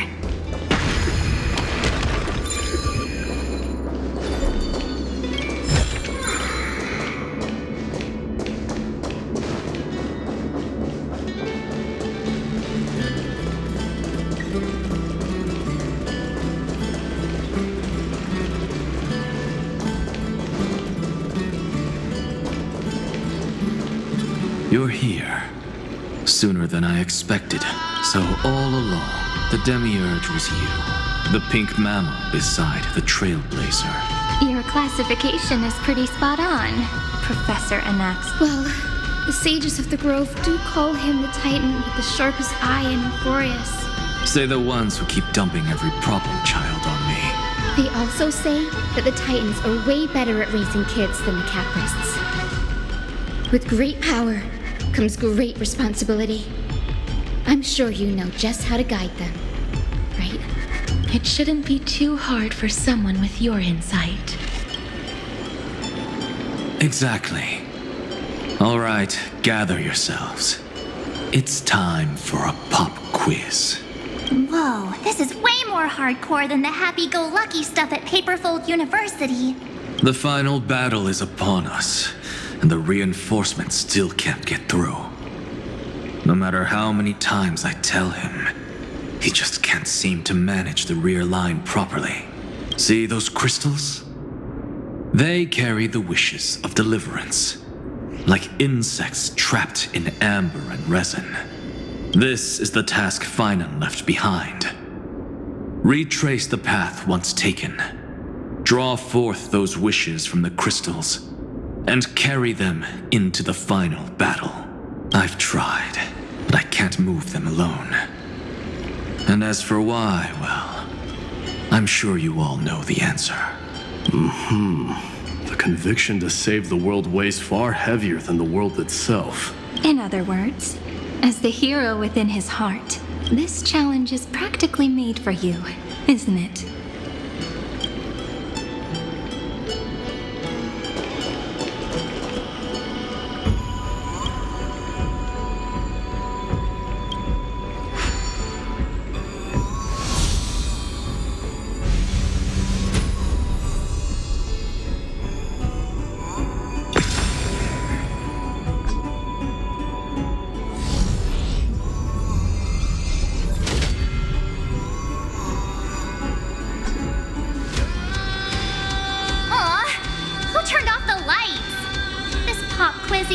dramatic effects now?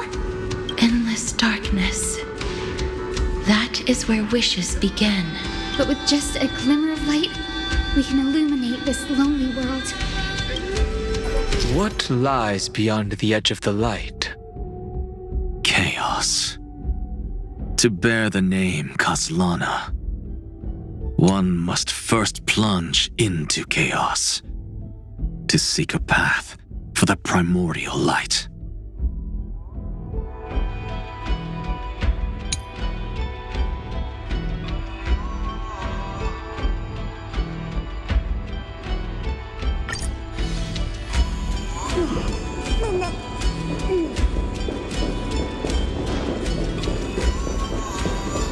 Beyond the shadows lies the outline of dawn. Only by bearing both light and shadow can one traverse the cycles of dawn and dusk.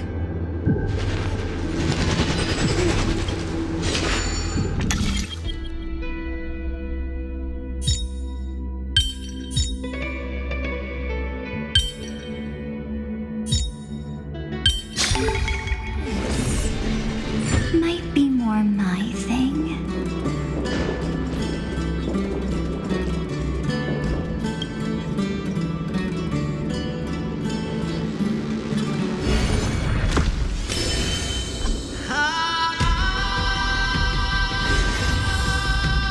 The light's spreading. These creatures, they're everywhere. Someone, anyone, where are you? His very first wish was simply to become his village's little hero. He'll never forget what set him on this path. That's the ray of hope. Just like the wishes he gathered, it's grown ever more insatiable. Why? Why is this happening?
Even the deliverer from the sky must have their beginnings in the soil of the nations.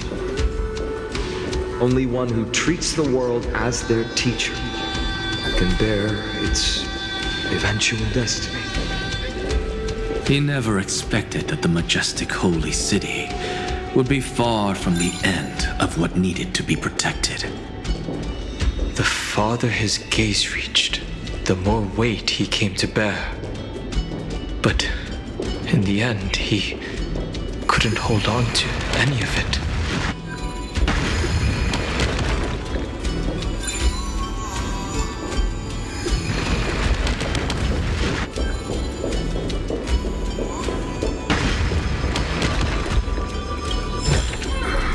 Want to take some pictures?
This crystal is quiet. A prisoner in the cave can never truly describe the world in its entirety. Yet even so, he would still choose to bear it.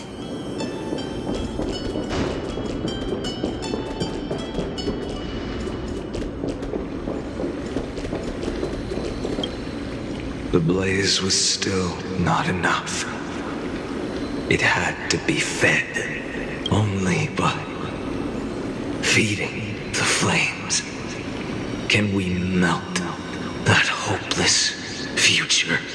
The echo in his heart still lingers. Deliverer, take the wish of world-bearing with you first. We only have half of the mark. Where's the other half? Take this. I'll bring you to the next test. That massive tome you're holding must have room for one more scholar, I presume. Of course. It can hold the whole world. Then give me a lift, would you? I'd rather save my energy and use the time to think. Even gods shouldn't skip exercise, you know? Miss Hyacinth is right. Then, with the Trailblaze as witness, the stars shall remember how Anaxagoras refuted the gods. No need for that. Anaxa, scholar of reason. Keeping it simple makes it easier for future minds to question. Go. The closing act is still far ahead. What is this? A conference? Welcome! Take a seat anywhere you like. I'm getting a migraine.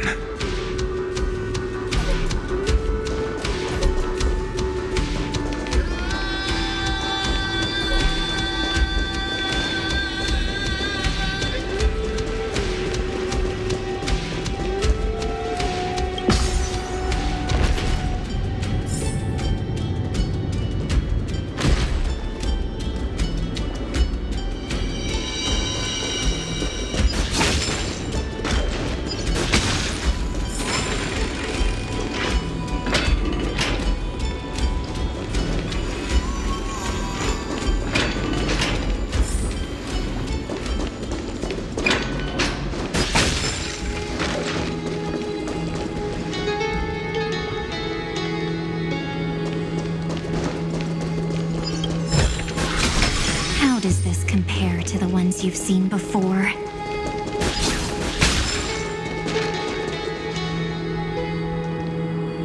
It seems like we've been shut out. I don't think that's a bad thing. Great Fry! You finally made it! No laws, no opposition. Just a dying beast and the flame-chased spirit of shared hatred. Ugh. Boring. Whoa! This place is really out of the way. Imperator, should we tell them? It's your call. Allow me to share our findings. This paradise, along with the destruction, seems to be instinctively rejecting both the Imperator and me. Perhaps it is because the era in which Finan was the most active lies far removed from the days of the first flame chase journey. Even in the cycles where he remained sane, his ties with us never went beyond cooperation. Even trapped in a cage, he hasn't let down his guard. That is a good sign. That man's heart may seem hollow, but his hatred is clear. Naturally, it holds no place for a monarch who stands above the world, nor her blade. Wait, so you two can't come with us? You want us to join you as memories? Indeed. This way, the stars shall remember a great sovereign and her faithful retainer, Saridra, monarch of law, and Hyacinth, knight of the ocean. Is that book truly the only way for us to leave our names in history? I believe, as I've written, is but one medium.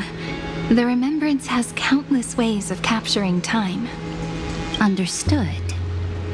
Then, allow me to decline. I'll see you on the battlefield. I would rather be forgotten than be defined.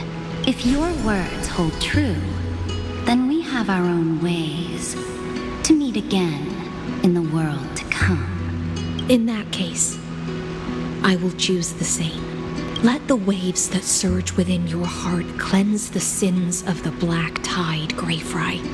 The storm sea awaits your song of triumph. You two are still as resolute as ever.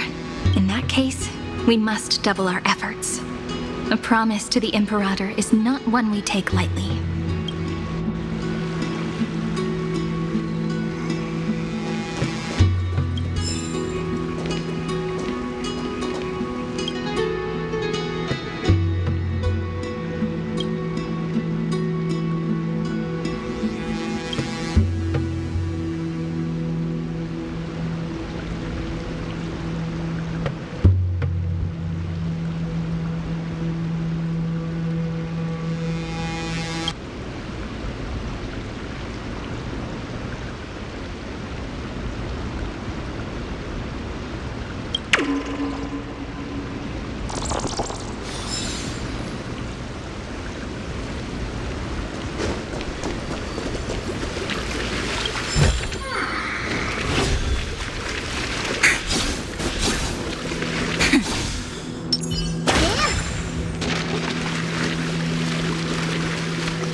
Looks like that cured it, huh? To think, such a tiny pathogen could spawn a calamity that engulfs the entire universe. No wonder. Look at what's in its belly. Demigods packed in like sardines in a can.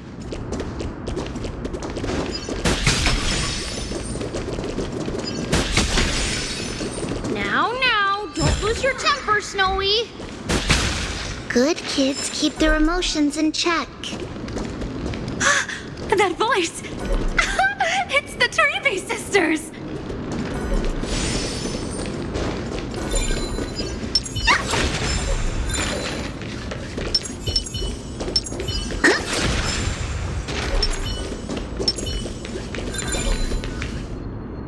Whoa! There's another one!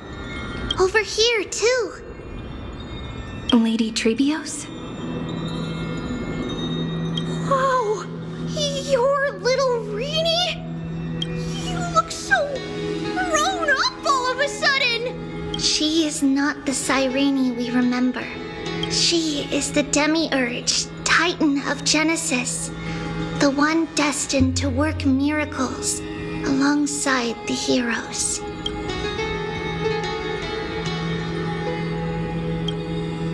Yeah, and we are ready. But Trian and I can't leave just yet.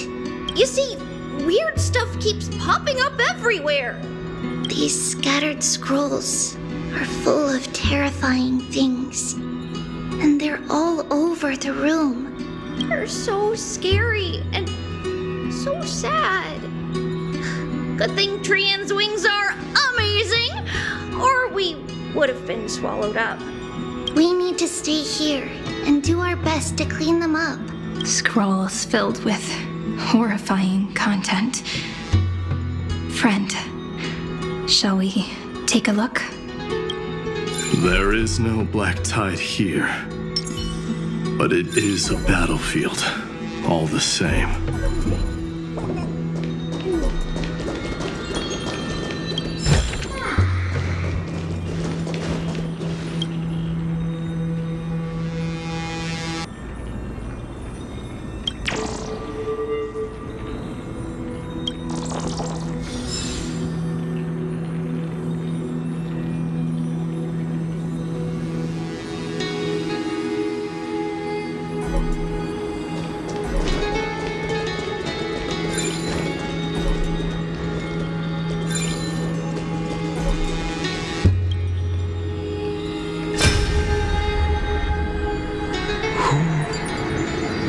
Odetta and Mr. Hieronymus?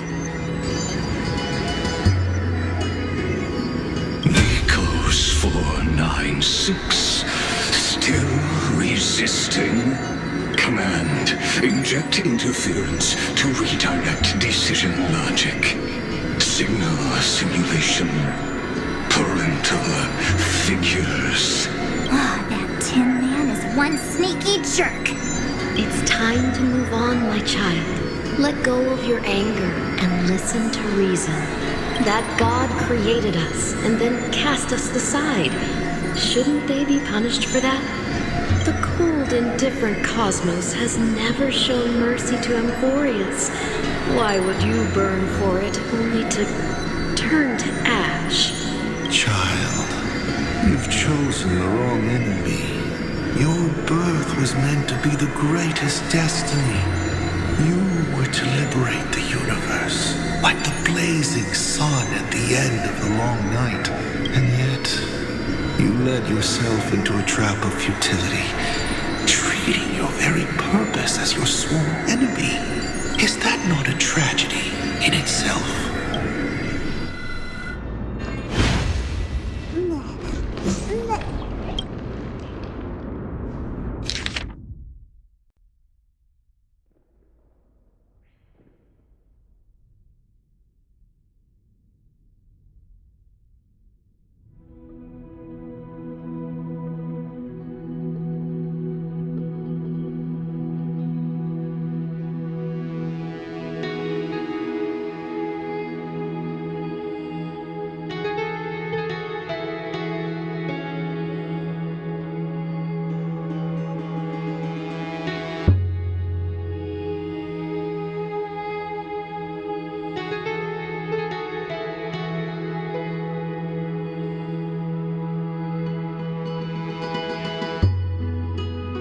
Snowy's been fighting this whole time. He doesn't want to be consumed by Iron Tomb and turned into an agent of destruction. But the strength behind his resistance comes from the same hatred. To be a flame is to burn. It is simply in Finan's nature, but it was remembrance that drove him to shine with golden light, piercing the unfathomable darkness.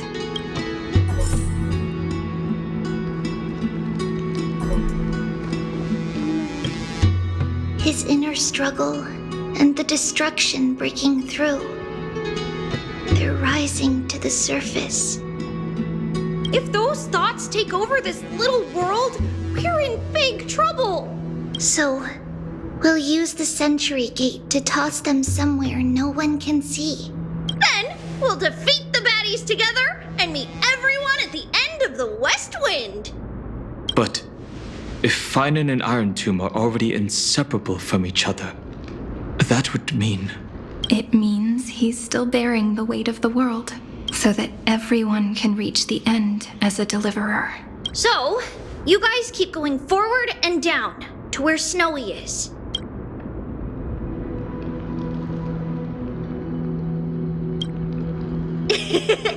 Little Gray, this time, let's give it everything we've got. Only 2 remain on this flame chase journey. Figures. They're always leading from the front line.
Take some pictures.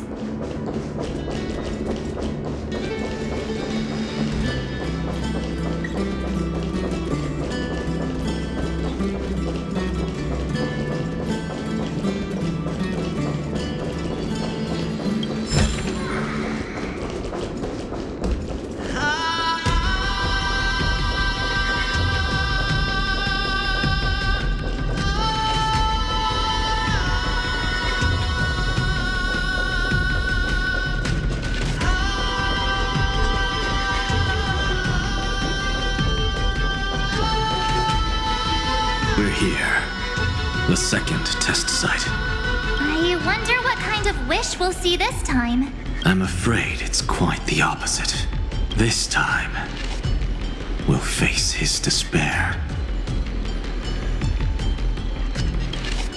That's right. You'll have to walk this path too. The other half of the weight of world-bearing lies at the end of this path. Relax now.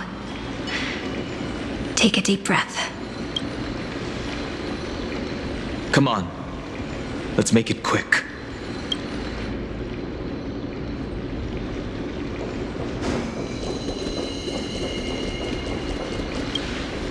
If you're ready, begin the ritual and retrace the steps he once took.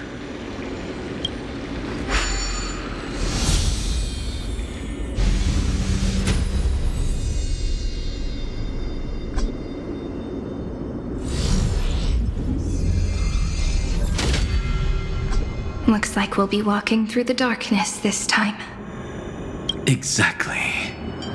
It's no longer about mending broken wishes, but shattering the frozen despair.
first ripple has faded.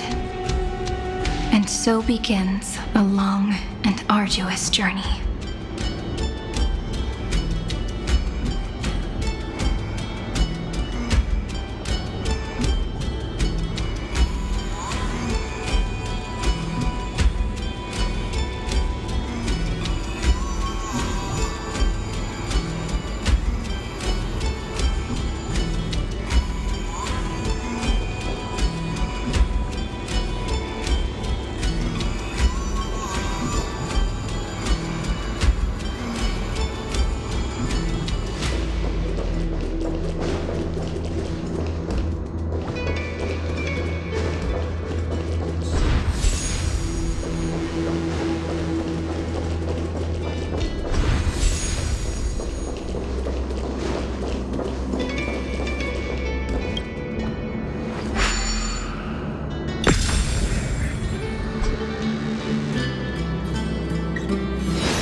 Endless slaughter. All for nothing. That's more than anyone should be made to suffer.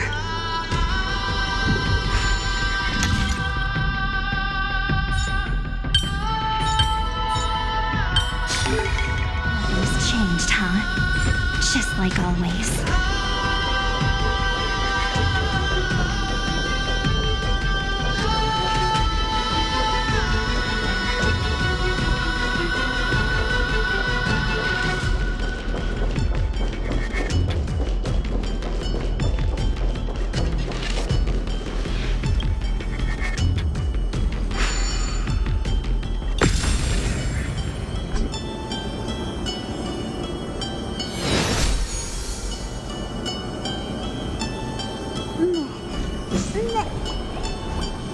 Even when it was finally over, all that remained in him was despair.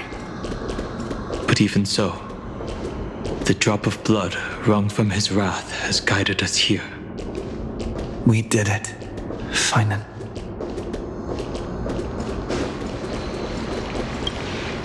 The other half of world-bearing, as promised. Take it now.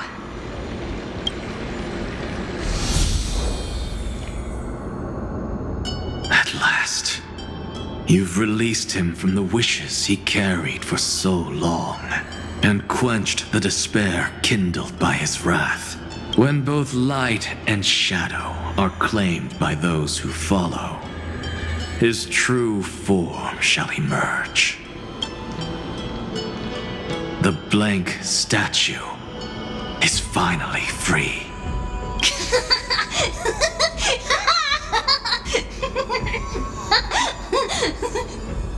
That smiling child in the memories. Let him come with us, laughing to the very end.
Might be more my thing.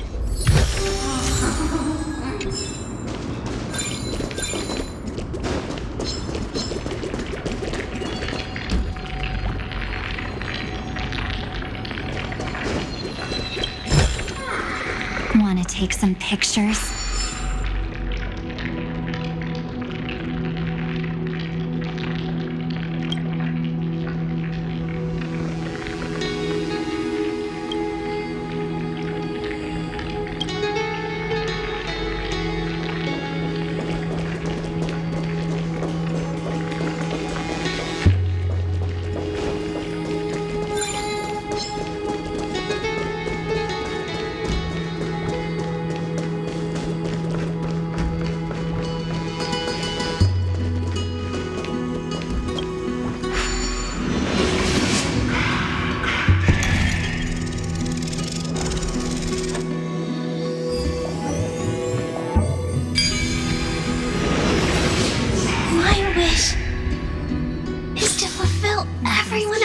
Wishes. Just like always.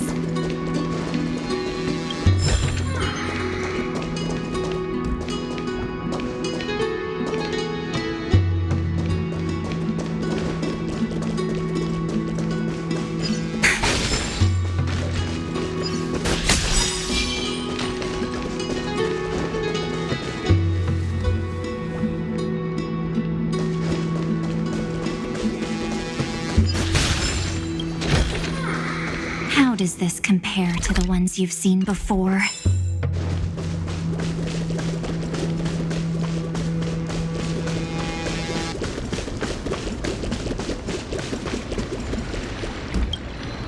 This spirit basin marks the end of every cycle. It seems this gentle little world has come to the end of its purpose. One last farewell before the journey moves on. Farewell, paradise. You carried 30 million lifetimes of wishes and despair. Sink into gentle remembrance. And see you tomorrow.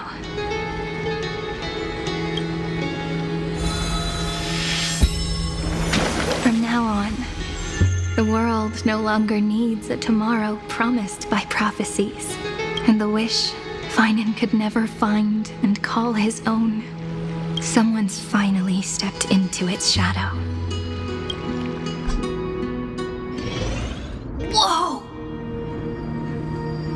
So tall! So cool! Just like the hero on the Oracle cards! It's because he is the very embodiment of a hero. Who are you? So, you've returned to a blank space. But for me, this is the 33,550,337th time.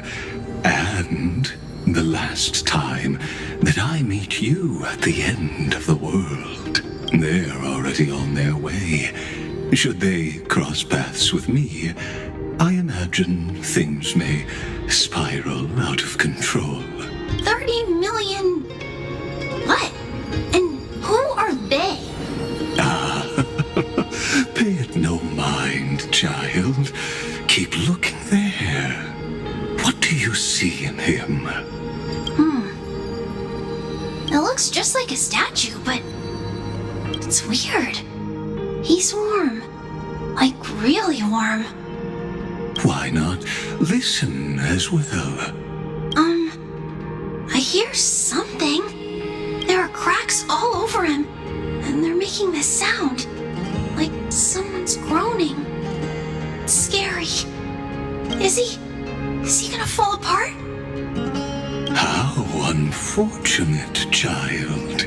This man would rather fall to pieces than fall to his knees. You might think of me as a sculptor. Across all my years, I only completed 2 pieces. Others may call them masterpieces, but only I know how many regrets they truly hold. Regrets? My first creation left me, long ago. This second one, it was meant to be perfect. I believed it with all my heart. Until this very moment. I don't get it. Are you saying you've changed your mind? I won't change. But I'll admit this. Those 12 stones, unpolished as they are 1,000 times more exquisite than any statue. It's as if they are mocking me, a failed sculptor whose touch can only diminish what was born to shine, until nothing remains. For the first time in my life, I've realized this vessel is merely an avatar made to contain the first genius's paranoia. The seal etched into my mechanical core permits me to pursue only one purpose: destruction. Compared to me, those 12 glowing, unrefined stones may have lived with more freedom than I ever had. Is this your confession, Lord Lycurgus?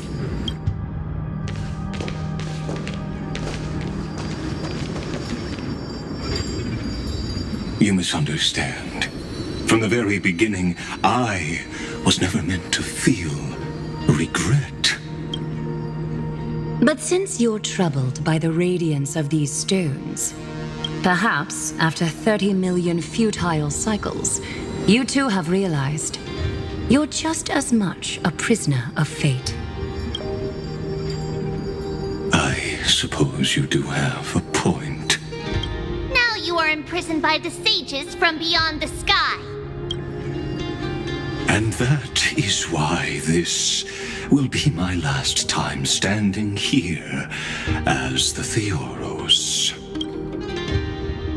Though we stand on opposite sides, we are both waiting for a miracle. What are you talking about? Is something big about to happen? Aggie! I know. Now that your victory is assured, I trust you won't mind giving us a moment in private?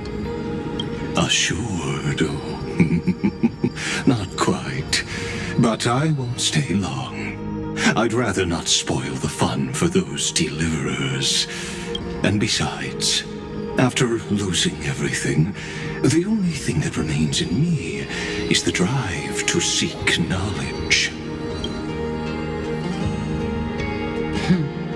I pity you, Theoros. I don't need your pity. Farewell, Lady Goldweaver.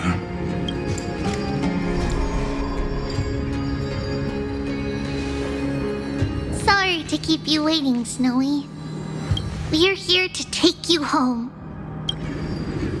Home? I don't understand. Isn't this my home? This isn't a real home. A home should be a warm, cozy place where you can let go of all your burdens and sleep peacefully for a long, long time. But I can't sleep. Every time I feel drowsy, there's a voice. You mustn't sleep or disaster will come. It sounds really weak, but also kind of strict. It won't disturb your sleep anymore, child. For countless nights, you had no other choice. But now, your mission has come to an end. Join us, and send your own wish towards tomorrow.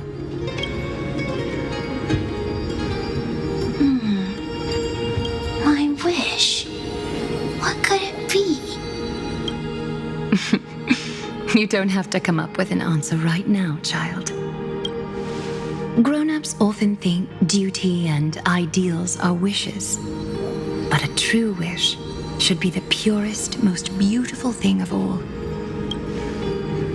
It can only take form in the hands of someone who is truly free. So, Snowy, will you come with us to chase after your own wish? I want to leave this place. I want to go find it. I'm glad to hear it. The final flame chase journey, just like the 30 million before it. Take our hands and come with us.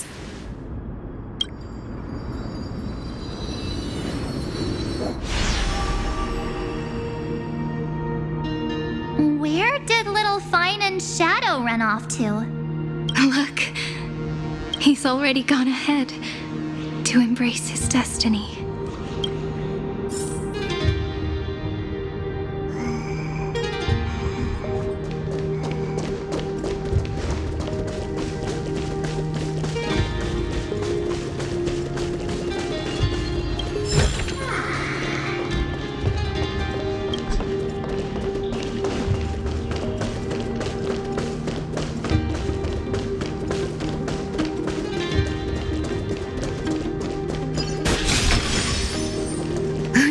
Took the long way around. Well, now everyone's here.